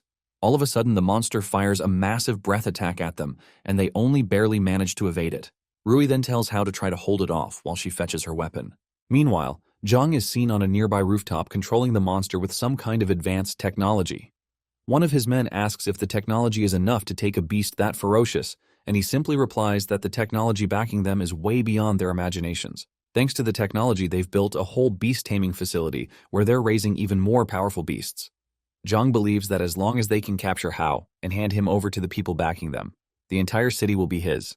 At the fight scene, Hao figures out that the Thunderbeast is an elemental-type beast that fights using energy, so he believes his poison gland ability would be very effective against it. He charges at it to deliver a poison-coated attack, but for some reason he gets pushed back by the electromagnetic force surrounding the beast. Given that the electromagnetic field forcibly canceled out his beast form, Hao realizes that it's somewhat similar to Rui's attack. Realizing that the monster is not a normal Overlord-class aberration, Hao is forced to keep his distance. Rui returns shortly with her weapon, so Hao asks if she can do something about the monster's electromagnetic field. She replies that since her beast core comes from the Thunderbeast, she should be able to use all her power to fire an annihilation shell to get rid of the field. But the downside is that the effect would only last for a short period. To Hao, that short period is more than enough. He bolts at the monster and orders her to fire on command. When he gets close enough, he gives the signal, and when Rui takes the shot, as expected, the electromagnetic field cancels out. Hao then uses the opportunity to deliver a fatal poison attack, which penetrates the beast's skin. The poison takes effect immediately, and the monster's movement slows down. Although it keeps trying to attack, Hao now has the upper hand, so he evades its attacks easily. He then retaliates, causing the monster rapid pain. Hao remarks that although the monster's attack power is stronger than the previous Overlord-class beast, its physical strength is way weaker without its lightning, but he's still not satisfied. He knows that without Rui's help, he might not have stood a chance at all, so he decides that he has to get stronger. After receiving enough ass-whooping, the beast tries to retreat, but Hao stops it, telling it should at least leave something behind to compensate for the stress. Rui also makes up her mind that she has to get stronger if she wants to catch up to Hao. Back on the rooftop, Zhang's subordinate panics as they seem to be on the losing side. But Zhang, unbothered, tells him to relax because he has already prepared a surprise. Suddenly, a different Overlord-class beast shows up behind Rui to her surprise. Realizing there's another monster nearby, Hao quickly pushes Rui from harm's way, but he gets caught in the crossfire. Scared after witnessing Hao gobbled up, Rui screams out his name. To her surprise, she sees the monster struggling till its mouth is forced open against its will. Hao stands in between its jaws, while forcibly separating it from closing. He then leaps out of it after yelling at it for thinking it can devour him. Once on the ground, Hao speaks on how they are up against two Overlord-class monsters. Rui runs over to Hao to confirm he's okay, and Hao says he didn't expect an aberration that could turn invisible. Rui explains how the monster's ability works and admits it's hard to deal with such when there's no support from the sensory squad unit. Right in front of their eyes, the butcher beast vanishes, and as they try guessing its whereabouts, the thunder beast fires a lightning attack at them. Surprised that the beast had recovered its lightning abilities so quickly, Hao, who jumps away with Rui, wonders how. Unfortunately for him, he gets jumped by the butcher beast and swatted away like a pesky bug. Rui gasps in horror and then retaliates by throwing an electric ball at it. The butcher beast immediately suffers from the impact of a very high voltage, so it quickly erases its presence. Hao immediately puts his guard up, noting that it's very hard for him to track the butcher beast once it turns invisible. To his surprise, Rui tells him that the last attack she used on the beast can make her sense it through a magnetic field. Upon learning that she can tell, Hao asks her to tell him the beast's location so he can finish it off with one move, and she tells him it's behind him to the left. She tells him as soon as the monster charges straight for him, so Hao surprises it by pinning its mouth wide open and creating the beetle compressed energy ball. He tells the monster to try eating the attack, then he fires it, and it explodes, annihilating the upper part of its face. The carcass lands with a huge thud, and Hao looks at the thunder beast, noting that it's the one left. He sees it's protected by lightning energy, so Hao asks if Rui can get rid of the lightning armor like before, but she tells him she doesn't have her gear with her. As the monster attacks them with its lightning cannon, they avoid the attack and think up another strategy. This time around, Rui tells Hao that there's another way to break the armor, and it's by covering him with her remaining lightning. She coats him with lightning, forming an ionized layer around him, and warns him that it can only last for 10 seconds, so he should utilize it well. Once amped with her ability, Hao says he's got more than enough time to handle the monster. He lunges right at it and dodges all the attacks the monster had sent at him. While at it, Hao notes that he can't get hit before getting close to it. As soon as he gets close, he concentrates his power into his right hand and uses his beastification ability on it. He amps it with the lightning ability and makes a huge hole out of the thunder beast. This shocks Zhang and his assistant. The duo had taken down 2 Overlord-class beasts. Zhang quickly hurries off, with the plan to have Squad 2 fire off anti-tank missiles at the Blazing Blood members. He doesn't want the members to leave the place alive, and he plans to get in touch with the Green Vine group. Hao, on the other hand, nullifies his beastified arm and says it's over. At the city outskirts, after Hao defeats the aberrations, he retrieves their beast cores. Since Rui played a pivotal role in the fight, Hao considers giving her one of the beast cores as a reward. When he turns around, he is surprised to see her passed out. Snitch, who also arrives at that same moment with the adjutant he managed to capture, is shocked to see the captain lying unconscious on the floor. She had overused her ability, causing her body to be drained completely. Fortunately, it's just physical exhaustion, as there is no crimson fog in the area. At the rooftop, Zhang's men arrive with the anti-tank missiles, and while they try to fire them, they notice Adjutant Li at the scene with their targets. Regardless, Zhang orders them to take the shot. He had simply instructed Li to lure them there, but seeing him at the scene with the target makes it seem like he's asking for death himself. When the men fire the missiles, to their surprise, none of the shots hit the target. Realizing that Zhang has abandoned him, Li decides to snitch. He tells Hao about how the whole situation was Zhang's idea and that he had promised them wealth and promotion as long as they lured him there. Meanwhile, Zhang is busy crashing out at the rooftop as he tries to understand why none of the shots even came close to hitting the target. His men then point out that the Thunderbeast's attacks had messed up the electromagnetic field in the area, making it quite difficult to aim precisely. Hao then uses the opportunity to order Snitch to escape with Rui and report the whole situation to Ying. He also tells him to take the adjutant with him as proof of the whole event and make sure that the report gets to the chief of staff. Snitch tries to get Hao to come along, but Hao refuses, as it's going to be too risky for all of them to be together. He decides to stay back and take on the oncoming missiles while Snitch drives away. When another round of missiles gets fired, Hao intercepts every single one of them before charging at the perpetrators. Realizing the danger approaching, Zhang orders his men to stop him while he tries to sneak away, but Hao surpasses his expectations. At an immense speed, he lands on the rooftop and takes down all the men easily to Zhang's surprise. While Zhang wonders how he still has so much strength after facing 2 Overlord-class aberrations, Hao knocks him down and grabs him by the throat. Zhang tries to talk his way out of it, but Hao doesn't seem to be interested. Suddenly, a masked B-rank warrior from Greenvine appears from nowhere and knocks Hao off with a punch. While Zhang grovels at his feet, thanking him for saving him, the masked man attacks Hao again, forcing him to retaliate. After exchanging punches for a while, the masked man ends the brawl by knocking Hao out with a powerful punch. He then calls him weak and overrated. He then comments that he thought he'd be fighting against a powerful warrior and not a sewer rat like Hao. After confirming that Hao has passed out, he turns to Zhang and expresses his disappointment in him for losing 2 Overlord-class beasts to the likes of Hao. He then decides to take his leave, making Zhang promise not to disappoint him this time. When he leaves, Zhang does his own deal, delivering a few final blows to the passed-out Hao. He then FaceTimes some of his other men who are holding Jia Jun hostage to show him how. Jun gets riled up as he calls Zhang all sorts of names, but Zhang is not even the least bothered. He orders some of his men to come and take Hao to their base, where he intends to torture him severely. However, Hao, who hasn't lost consciousness fully, uses his last energy to absorb the stealth beast's core before passing out fully. Later, 300 meters underground, at the Green Vine's base, Hao wakes up suspended by chains inside a tube. As a result of the beast core he absorbed, he gains a special ability called Shadow Sneak, which can help him enter a stealth state for 3 minutes and increase his speed during the time span. Like that's not enough. The ability also assures him a guaranteed critical hit immediately after exiting the stealth state. Hao breaks free from where he's detained as soon as he regains consciousness, and notes the facility isn't far from the ruins of before. He finds it odd that something of such was hidden beneath the city all this while. Elsewhere, the scientists are alerted about his escape from the pod, so they notify the security personnel. Hao then uses his ability to mess with the surveillance, preventing his movements from being monitored. The security personnel gather at the front of the door with a tranquilizer, waiting to shoot Hao down, but when the door opens, they do not see anyone. Unknown to them that Hao has used the concealed skill, they rush inside the room to look for him. Hao silently watches them and commends his skill for helping him stay undetected. The downside is that he can only use the skill for 10 minutes. Hao dashes in search of Jia and quickly knocks out the guards watching after him.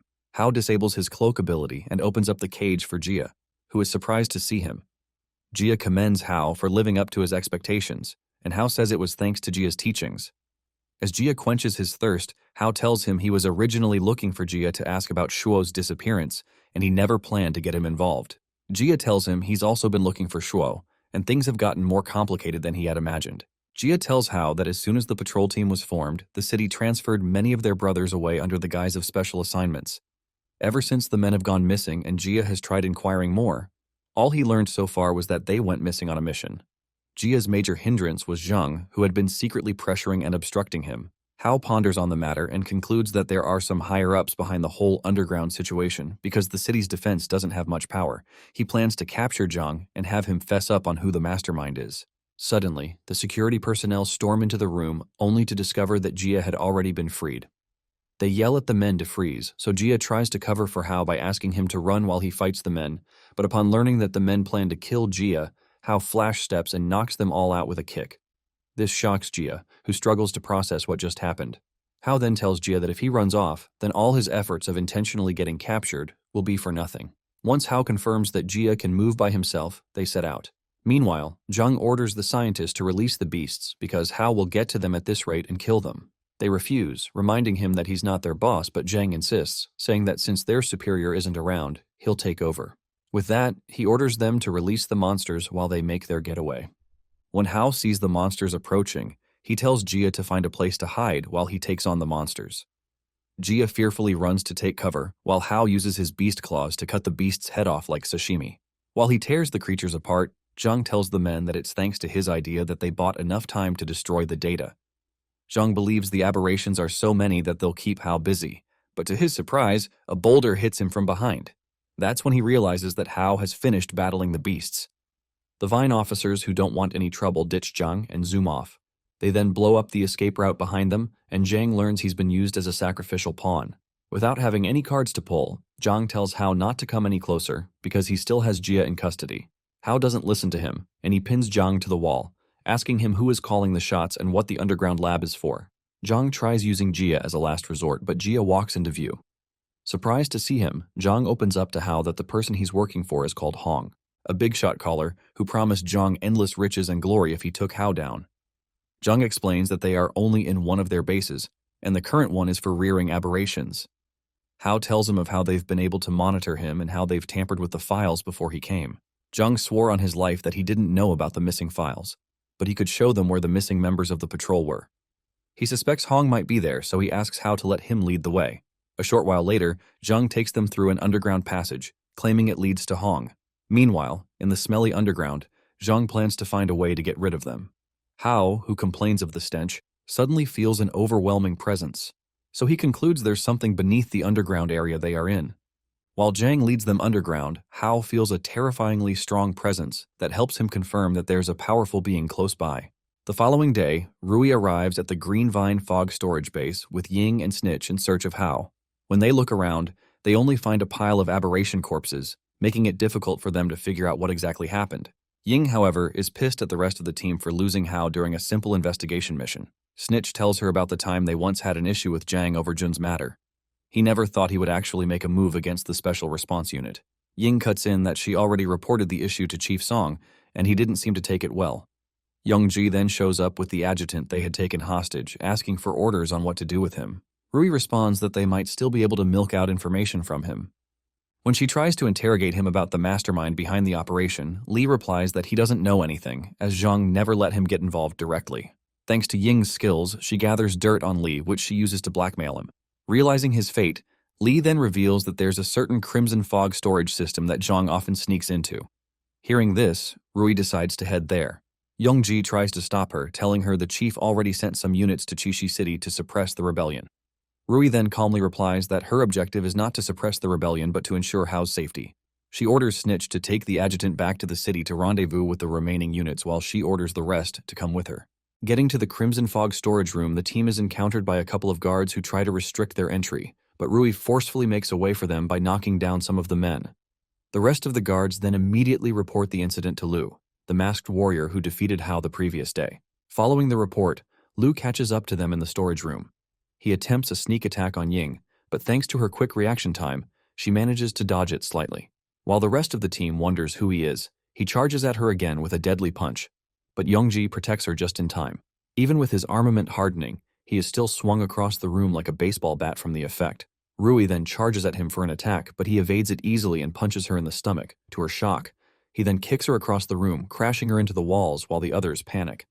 Picking her back up, Lu mocks the entire blazing blood, telling her she's even more pathetic than the sewer rat he took down the previous day. Rui then responds, telling him he's not that strong and that there's no way Hao could have lost to the likes of him.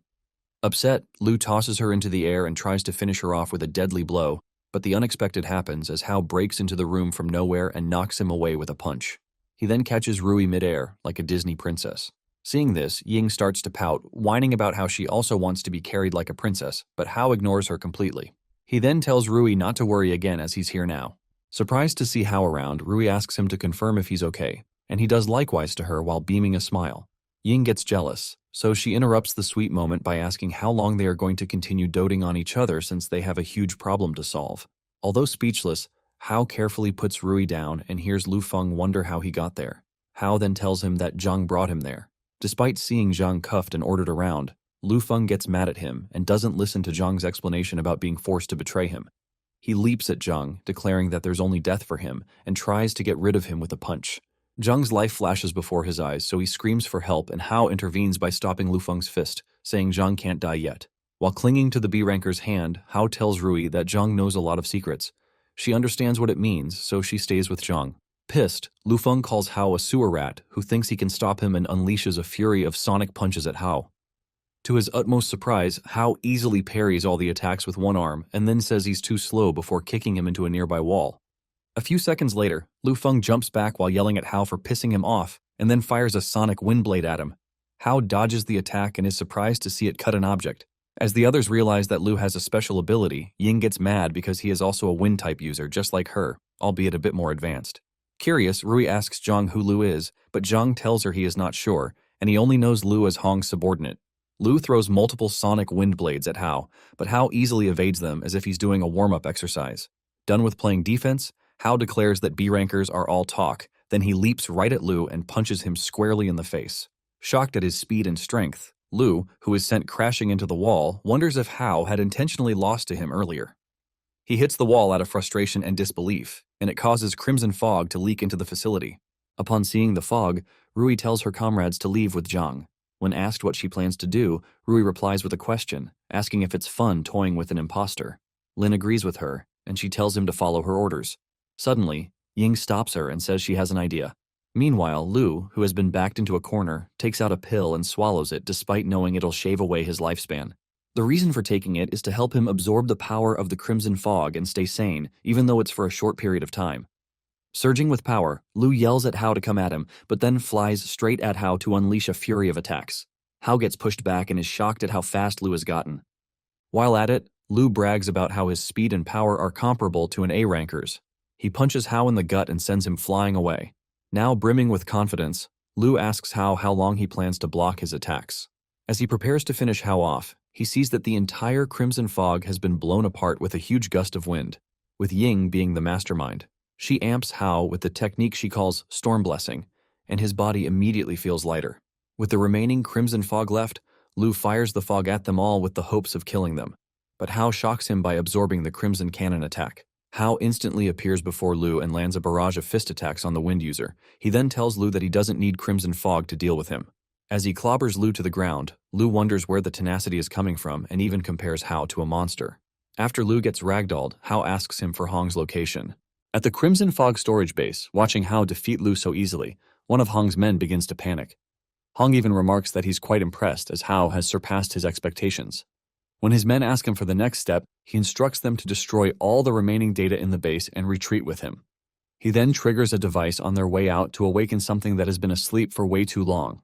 Meanwhile, back in the building, Hao tries to question Lu for Hong's whereabouts, but realizes he went a little too far and knocked him out. He then gets a little surprised because he didn't even fight with his full strength, but also expected Lu to be stronger. Disappointed, he shifts his attention to Zhang and asks him to take him to the place where the patrol members were sent. Practically pissing his pants, Zhang cooperates and begins to lead them through a narrow underground passageway. Eventually, they get to a door that apparently cannot be opened without a password. Not wasting any time, Hao destroys the door with brute force and makes a passage for them. They then get to another door, from which Hao senses people's presences. This time around, he knows he cannot open the door with force, as he could end up hurting the people inside. Ying then steps up confidently and decides to put her technical skills into use. After attempting access for a while, her advanced technology device supersedes the defense system, forcing the door open. What they see beyond the door puts them in absolute shock as they've never seen anything like it before. It's a room full of people suspended in tubes like test subjects. Rui grabs Zhang out of anger, preparing an attack as she asks what they're doing with all the people there. Pleading for his dear life, Zhang replies that he has no idea and that all he did was follow orders and bring them here. Going through the room, Hao eventually finds a shuo in one of the tubes. He tries to break him out, but Ying stops him immediately, pointing out that they're currently in life support devices and forcefully breaking them out would just be as good as killing them. She then suggests that they report to the technical bureau first to supply them with specialized equipment to aid the rescue. Conveniently, Rui receives a report at that same moment from Snitch that the other units have arrived at the city already. She then orders him to bring them to the Crimson Fog storage base immediately. Shortly after, Youngji alerts them about a strange glowing crystal in the corner of the room, and when they analyze it, they discover it to be releasing some kind of energy. Meanwhile, Zhang, recognizing the crystal, begins to panic as he mutters that something is coming. Shortly after Ying confirms that the crystal contains a high concentration of Crimson Fog energy, the ground begins to quake. Hao then realizes that something massive is coming their way. At that same moment, Lu, who has now undergone full beastification, suddenly shows up and tries to attack Ying, but Hao manages to protect her. Seeing him, Rui confirms his appearance to be similar to that of her uncle. Hao then confirms that the crystal's purpose is to attract aberrations. Knowing that something far more dangerous is coming, he grabs the crystal and bolts out of the room at an immense speed. His goal is to gain as much distance as he can from the storage base so it doesn't get torn apart by the creature approaching. While Rui decides to tag along with him, Lu chases them down for the crystal as well. Meanwhile, Hong watches from a chopper, prepared to see just how much more Hao can surprise him. After gaining enough distance, Hao tosses the device as far as he can, and as expected, Lu leaps after it to catch it. Then all of a sudden, the most terrifying thing happens. A gigantic behemoth-class aberration emerges from the ground and swallows both Lu and the crystal. As the vehicles head to Chishi Ruins, Lin Yongxin, Lin Yongji's elder brother, asks Snitch why Rui wants them to go to the Crimson Fog storage base. He curiously asks what happened, but Snitch tells him he doesn't know much, and Rui has said there was a research lab under the place. Suddenly, they see a behemoth-class monster tower above the sky, not too far off, and Yongxin realizes it's something the others can't handle. He kicks the door and notes that he is the only one who can handle the behemoth by using his beast armament. Startled and confused, Snitch calls out to Yongxin, but the instructor orders him to take the reinforcement to the research lab while he heads over there first. With that, he heads straight for the monster and wonders what has happened. Outside the research lab, Rui and Hao stare at the enormous monster in disbelief and wonder how it was lured there. The behemoth, on the other hand, observes them, and after seeing that Hao has a lot of aura, it screeches and charges Hao, but Hao immediately beastifies his arm and attacks it. Unfortunately, no single damage is taken. Rui immediately advises Hao to retreat with her, but he tells her the beast is interested in him, which is why it was attacking them, and it won't be a good idea for him to leave because the Crimson Storage Fog will be where the beast will go. With that, he tells her to go get the people in the research lab as soon as possible while he holds the beast off. Hearing Hao plans to face the behemoth alone, Rui disagrees, but he leaps at the monster either way. Rui screams his name while noting that she cannot let the behemoth destroy the clue she has worked hard to get. Back at the lab, Ying checks Shuo's life readings with her computer, and as she tries searching the database for his personal info, she sees that every other data related to him has been destroyed. At this point, she admits that the job was carried out by an expert. The door to the lab opens suddenly, and Snitch shows up with reinforcement. He sees that Jia is hale and hearty and finally relaxes. But then he asks for Hao's location. While they are discussing, Tang Ye, Yongxin's adjutant, speaks to Yongji and informs him that they've come to help Rui in suppressing the rebellion. Ye asks for Rui's location and also for an update on the current situation. The younger Lin first tells him that Rui had instructed them to guard the lab, and he then asks where Yongji is. Meanwhile, on the surface, Hao utilizes his concealment ability to sneak and distract the behemoth before revealing himself and landing on its eye. He stabs the eye with poison vein, but the behemoth whisks him away with its tongue and then tries to gobble him up. Rui immediately supports Hao by shooting the tongue off with a mini railgun. The use of her special ability without a Beast Core suit or Beast Core weapon takes a huge toll on her. While she grits her teeth and notes that Hao might be the only person in the world who doesn't need a combat suit or armor to use his special abilities with his bare hands, the behemoth attacks her. Hao dashes to save her, but it looks like he won't make it. As he screams her name out of nowhere, a loud explosion hits the monster, sending it backwards. They are shocked when they see instructor Lin Yongxin standing right before them. The older Lin confirms they are okay and sees he's up against a behemoth-class aberration. He analyzes the situation and then tells them to leave it to him. Lin, who is an A-rank soldier, hurls a huge flame at the behemoth. His power impresses the onlookers, and they feel the difference in their abilities. Still, the behemoth remains unfazed, so Lin prepares for another attack after seeing that it won't be easy to take the beast down. To his surprise, rather than attacking head-on, the monster breathes some kind of thick sandstorm, covering the entire area and making it difficult to see. Almost immediately after, Hao senses its presence coming from below, so he immediately warns the others that the beast has gone underground. Thanks to his warning, they all barely manage to evade the monster's surprise attack. But the problem of the thick sandstorm persists. Suddenly, Ying shows up from a distance and clears the air with her wind ability, restoring all their sight. Rui is surprised to see her, as she expects her to still be tending to the people held captive in the underground base.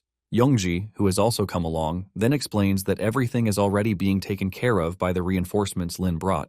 Together, the team decides to use their numbers to their advantage by distracting the beast and creating openings. The beast tries to go underground, but Lin and Ying stop it with a powerful combination of their fire and wind attacks. To their surprise, the beast still doesn't die. Instead, it regenerates immediately and shakes it off like it's nothing. Lin then tells them that the only way to stop a creature this overpowered is by destroying its beast core. But given its size, they know that finding it alone is going to be a huge problem. The beast tries to cover the area with another sandstorm, but Ying blocks it immediately with her wind attack. Rui then uses the opportunity to attempt an X-ray scan with her electromagnetic induction. Thankfully, she's able to find it, but she drains all her energy in the process. Lin then instructs Yongji to take her away from the area. Based on the intel she provided, he readies a powerful fire attack and converges it at the left side of the monster's abdomen. As a result of the attack, the monster's skin opens up, exposing its core. He then fires some continuous attacks along with Ying to destroy it, but it's to no avail, as the monster's defense is too strong. Seeing this, Hao realizes that he might have to use one of his cannon blast attacks to take down the monster. But unfortunately, he doesn't have enough Crimson Fog energy left to converge one, as he had used it all up during his fight with Lu earlier. At that moment, he finds the shining crystal on the floor and is quite confused because the monster had swallowed it earlier. He then realizes that it must have shot out after Lin's attack. Since Ying had confirmed earlier that it contains concentrated Crimson Fog energy, he picks it up and decides to gamble on it. When he tries to absorb it, the energy rush becomes overwhelming as it engulfs his body with more energy than he can bear. Meanwhile, the monster knocks off Lin and Ying, who work together to hold it down. It then changes bearing and heads straight for Yongji, who is currently trying to get Rui as far away as possible from the area. The moment it catches up to them and is about to swallow them, Hao shows up with the biggest Crimson Rasengan ever and delivers it to the beast, destroying its core for good this time. Somewhere unknown, Hao sees Xue, who runs to him and hugs him. She asks him where he went, but he apologizes to her and says it's his fault. He then asks her why she's in his mindscape, but she seems confused. He looks around and asks her why they are at. As he holds her hands, his arm catches fire, then all of his body ignites. Xue is shocked to see him burn. So she calls out to him, but he tells her not to come near him. He suddenly wakes up screaming Xue's name and has a vision of his morphed hand on fire and his sister calling on him to save her. Hao realizes he's in a different place and wonders where exactly. He hears instructor Lin tell him that he's at Blazing Blood Medical Research Institute. Confused to see Lin in the room, Hao asks him what he's doing there, and Lin says it's because his case is special. He had been watching him to solve any problems in case Hao loses control. Hao learns he had been asleep for 3 days, and Lin had considered taking matters into his own hands. On hearing how he almost got axed, Hao reminds himself that the military cannot fully trust a humanoid aberration, so it's only natural, which is why he must use the resources he has to quickly find Xue. Hao asks about the others, and Lin briefs him that everyone is fine and they are back at the research base. He then asks about Shuo, and as Lin tries telling him what's up, Ying storms into the room after learning he's awake. She examines his body against his will and confirms that he's fine, despite absorbing such a high amount of highly concentrated crimson fog. While holding on to his shirt, she asks him what kind of being he is, since he has surpassed the scope of humanity. Hao pushes her back for overstepping her boundaries, and then asks her about Shuo. A few moments later, Hao follows Ying and Lin to the isolation room where Shuo's health is being monitored. Ying then explains that Shuo has absorbed a large amount of crimson fog, but even though there's no infection, Shuo is still unconscious, and he shows no signs of waking up. Hao gets mad and curses Zhang for putting Shuo in such a situation. He then asks what the person behind Zhang is monitoring, but to his utmost surprise, Lin tells him that Zhang has confessed. Hao expects to hear the connection to Greenvine, but he hears something different from Rui, who walks into the room. She tells Hao that Zhang said he was the mastermind behind the whole operation. Hao, who is surprised to see Rui, asks her what she's talking about because of Lu Feng and also Zhang mentioning the beasts tamed in the underground research lab, then also the people being experimented upon. Rui tells him that she's aware there's an invisible hand manipulating everything because she's aware of everything Hao said. The problem is that all evidence points towards Zhang and Zhang alone. She then tells him to follow her because her father wants to see her. On their way, he asks her how she knew where he was, and Rui tells him Ying had notified her. Annoyed at the technical know-it-all, Hao wonders if she'll monitor all his private activities as time goes on. They get to the office, and the chief of staff tells them to come in. Once inside, Ying's father, the head of research, tells his partner to sit with them for the meeting. They all settle down, and Rui's father goes straight to business by telling Hao about how his victory against the behemoth-class aberration has already spread. As a result, not only the military but many other factions have their eyes on him. He tells Hao how delicate the matter is and then asks him if he has any plans regarding the matter. Hao recalls how he had originally planned on moving discreetly, but things had taken an unexpected turn. Now, for him to be called for such a meeting, then, it's not just for simple questioning. Hao decides to ask for the chief of staff's opinion. Director Song starts by confirming if Hao is aware of Zhang's situation. Once Hao tells him he thinks Zhang is hiding something, Director Song speaks on how the Green Vine Group gave a statement that they have no ties and know nothing about the underground basement and the taming base. He checks the record and confirms that there are no executives with the name Hong. What's worse is the fact that the Green Vine cannot be publicly investigated due to their ties with the military, so they'll need irrefutable evidence to carry that out. The lead scientist tells him that due to the mole situation in the military, they can't investigate Green Vine because the higher-ups won't allow it. Hao asks for clarification on who the higher-ups are, and Director Song calls them the apex of their world. They are known as the highest level of the SU government. With that, the man makes his intentions clear that he'd like to borrow Hao's power. Hao realizes that the chief of staff doesn't really care about him but wants to use him as a pawn. Rui immediately speaks against it by asking why they want to use Hao, despite knowing how precarious his situation already is.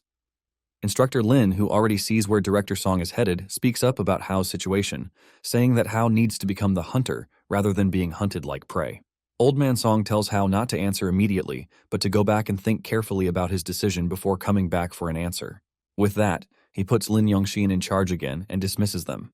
Later that night, Hao stands atop the military building and broods on the matter, wondering which decision to take. A few days later at the headquarters, Chief Song organizes a 3-month multi-party comprehensive training under the pretext of improving the combat power of new Blazing Blood members.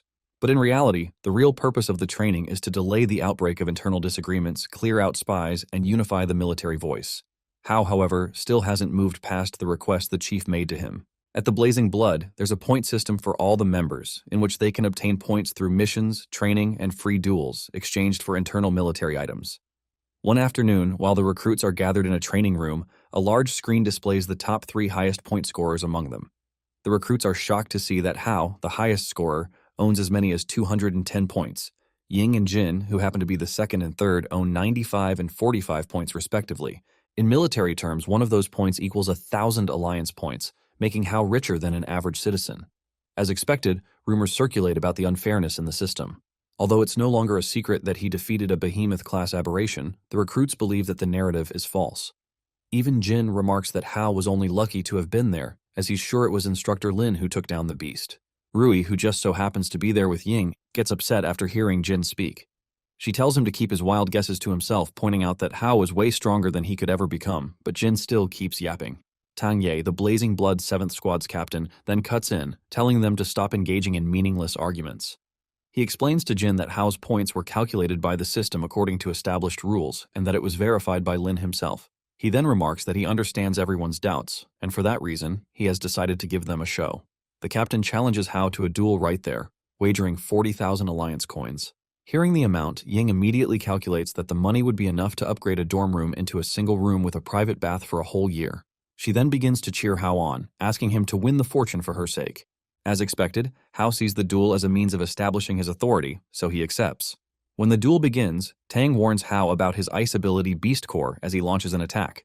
After evading the attack, Hao remarks that as a B-rank warrior, Tang's power is much stronger than Lu's. However, it's way slower. While he charges forward, Tang fires a couple of ice attacks, but Hao evades them easily, to the other recruits' amazement.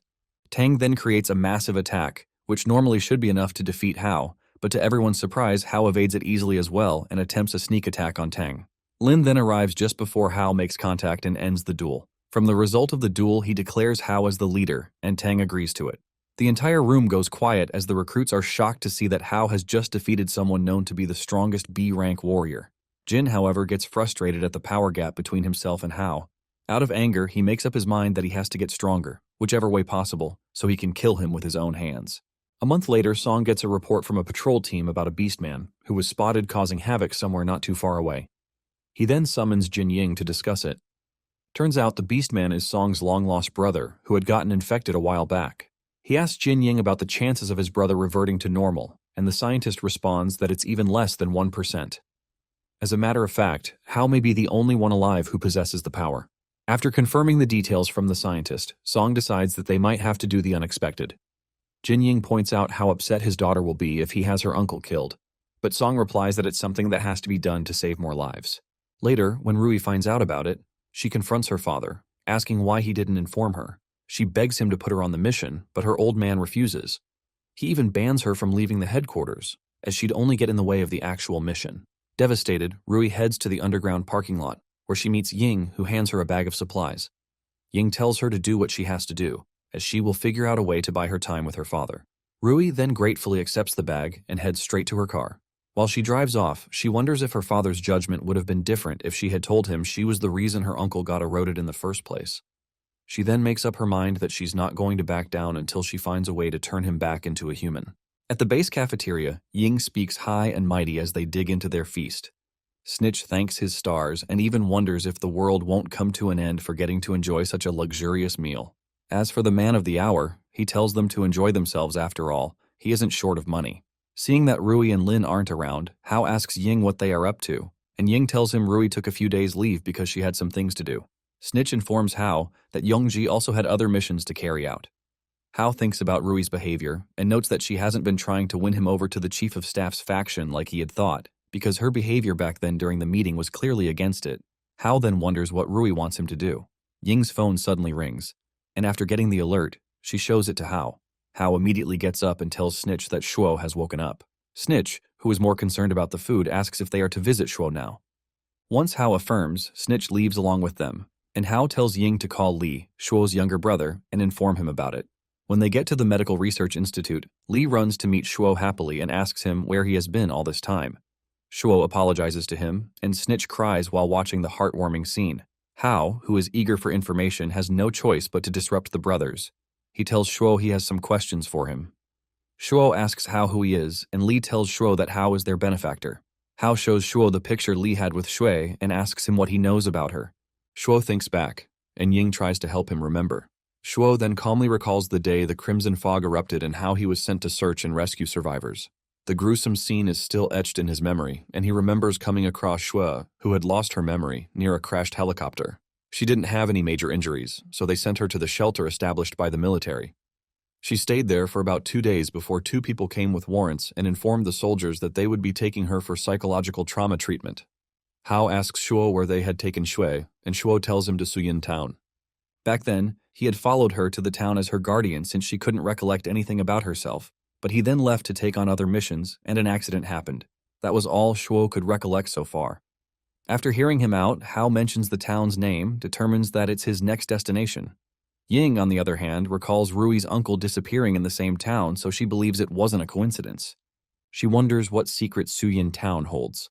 Later that evening, in the outer mountain area of Su Yin, Rui sees that the mountain area is heavily guarded, since she has investigated the town and not gotten any trace of her uncle. She wonders if he's in the mountains, so she scales the walls and overhears the men talking about how their boss doesn't want anyone to find out what's happening in the area. Rui then spots 2 trucks filled with bags, so she wonders what's in the bags for the people around to act mysterious. Suddenly, a surveillance alarm blares out and Rui realizes she's been spotted. The men hear the sound, and they spot her, so one of them shoots at her and then tells the other to contact their boss. Rui immediately tries to make a run for it, but more men surround her. Left with no choice, she zaps them, but doesn't fall under strain thanks to the Beast Core gloves she wore. The only downside is she can't draw out her full power with them. As she stands her ground against the men, someone approaches her from behind, saying she's trying to sneak into his territory. Rui immediately tries to electrocute him, but to her surprise, he tells her it didn't hurt and grabs her by the arm before throwing her off. The B-rank man then asks her to tell him who sent her. Rui is shocked to discover that her lightning attack doesn't have any effect in the underground boss. While more of his men charge at her, she takes them down easily and charges straight at the boss. Since she can't use her ultimate move, she delivers an attack which is meant to paralyze the man, at least for a brief period. To her shock, even that doesn't have an effect. The man then reveals his military combat suit, which is the sole reason why he's still standing after taking on her attacks. Seeing the suit, Rui gets puzzled as man of his caliber normally shouldn't have access to such discreet equipment. The man orders some other of his men to capture her, promising them that he'll let them have some fun with her. As expected, the men jump on the opportunity and start charging at her. Since Rui doesn't have her combat suit, using her abilities would cause her body a state of exhaustion, so she panics. While one of the men jumps at her, Hao appears from nowhere and delivers him a solid punch that knocks him straight into oblivion, taking everyone by surprise. Annoyed at the sight of the new invader, the boss orders his men to take him down, this time promising them 10% of the mine's profits. The moment the men charge at Hao, Ying shows up with her wind attack and wipes them all away. Seeing his men defeated so easily by the invaders, the boss decides to get serious and end things. While he prepares a dangerous-looking attack, Rui warns Hao to be careful, as the man is probably a B-rank warrior, but Hao tells her not to worry. He then holds a finger up, announcing to the man that he'll take him down in just a second. Annoyed, the man charges at him for a fatal blow, but Hao, just like he had announced, ends the fight in a single second, knocking the boss out. He had seen the fight as a perfect opportunity to test out the result of his recent training with instructor Lin. The team then decides to head somewhere else to discuss. Setting camp in a rocky area, Hao questions Rui over lunch about her recent actions. Asking about the sudden leave she took, he's shocked to find out that she had snuck out without her father's notice. Ying then asks her why those men were attacking her, and Rui responds that she had simply discovered their base on the mountain not too long ago and that they're probably a shady underground gang, but she points out that they're not the main people she's investigating. She explains the situation about her uncle, who got beastified, to Hao, and he's beyond shocked to hear about it. She then confesses that the main reason she recruited him was that she had hoped he'd be able to find a way to help her revert him to normal. Hearing this, Hao explains that if it's a minor Crimson Fog arriving case like Ailey's, he'd be able to handle it, but for something that critical, he doesn't know if he'd be able to. All the same, he promises to do whatever he can to help her see to her goal, making her extremely happy. When Rui asks why they came in the first place, Hao reveals the information Asura gave them about his sister being brought here half a year ago. Rui then comments that in the past few days that she has been in town, everybody she tried to hold a conversation with kept acting strange, pointing out that there's probably something beyond the ordinary going on. While the team sets out, they make up their minds that they must uncover the secret of the town and find Hao's sister. In Su Yin town, Ying and the others take down the men who come after them. One of their foes tries making a run for it, but before Ying can catch up, the dude is knocked out by someone else. They wonder who the person is and realize that it's Ye. They ask him what he's doing in Su Yin, but he tells them to walk with him because he can't talk based on where they are. They follow him to a safe zone, and he tells them he's under the chief of staff's orders to find Zhao, Rui's uncle, and also ensure her safety. Rui realizes that her father is aware that she's been missing, so she asks Ye if he came alone. Ye tells her that the team members are at the temporary camps in the mountains, and they found traces of beastmen, but there's an overlord-class aberration in the mountains, so they are looking for a way to bypass it. Ye then tells Rui that if she abandons her search and goes back to the headquarters, her dad will reduce her punishment. Ye tries discouraging them to leave the mission, but Rui reminds him that it's her uncle, and she can stop the professionals from using force against him if she's there to watch. Ying insists on following Rui since Rui is her best friend. Upon seeing how hell-bent they are on tagging along, Ye tells them that they should follow him back to the headquarters once the mission is over. He then informs them that his team has found a deserted path that leads inside. As he notified his teammates about Rui's group, Hao asks him if he had come across any building like a research lab while searching for the man-beast. Ye confirms his suspicions and wonders how Hao knows about it. Shuo had mentioned something about it, and after Hao had searched around the town, he realized that it was in the mountains. The party gears up and heads there. On getting there, Ye shows them the cave and tells them there isn't any electronic equipment set up. Before Rui enters the cave, Hao stops her and hands her a wrapped weapon, which he used the Thunderbolt Beast Core and 150 Grand Alliance coins to upgrade. Ying jealously asks for hers, but Hao tells her to work for it. Ye then tells the party to ensure they are on alert once they are inside the cave. With that, they all walk into it, and Ying's energy reader goes through the roof. As she wonders why it's acting so chaotic, an overlord serpent spits out corrosive venom at her. Ye instantly creates an ice shield to protect her, but the shield eventually breaks, and the venom spills on him. Ye groans and falls to the ground after being hit, and he tells them the python is very good at camouflage, and it has caused a lot of trouble for his squad. Hao watches his reaction and notes that Ye acted as if he knew beforehand that the python would attack Ying. Hao immediately steps in to help, and he fights the python on equal footing. Ye, who is the first to witness him fight an overlord class, learns the hard truth that Hao by far outclasses him.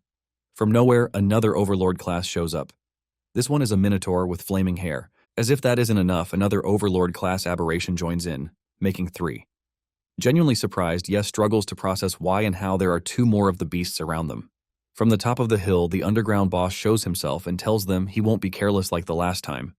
Hao is shocked that the underground boss can willingly control overlord class aberrations, and he wonders how he can do it better than Zhang. Ye apologizes for leading them to danger, so he tells them he'll temporarily restrain the snake while he leaves the rest to them. Ying wonders if he can handle it all by himself, so she tells him not to push himself too hard. Ye then reminds her that he promised to bring them back to the headquarters safely, so he must fulfill his duty. Hao then speaks to Rui and tells her it's best they split up to deal with the monsters. She agrees and says she'll handle the Minotaur, and it'll be the perfect time to try her weapon. Within seconds, the battle commences, and the python tries taking a bite out of Ye. Ye immediately freezes its path, forcefully causing the creature to withdraw its head. The underground boss then talks to Hao, cockingly, by bragging about how tough the steel lizard's scales are. He says Ying is useless in the match, so it's 4 against 1. Hao hears his math and tells him to correct himself because Rui, who is in a rage, is someone he cannot afford to provoke.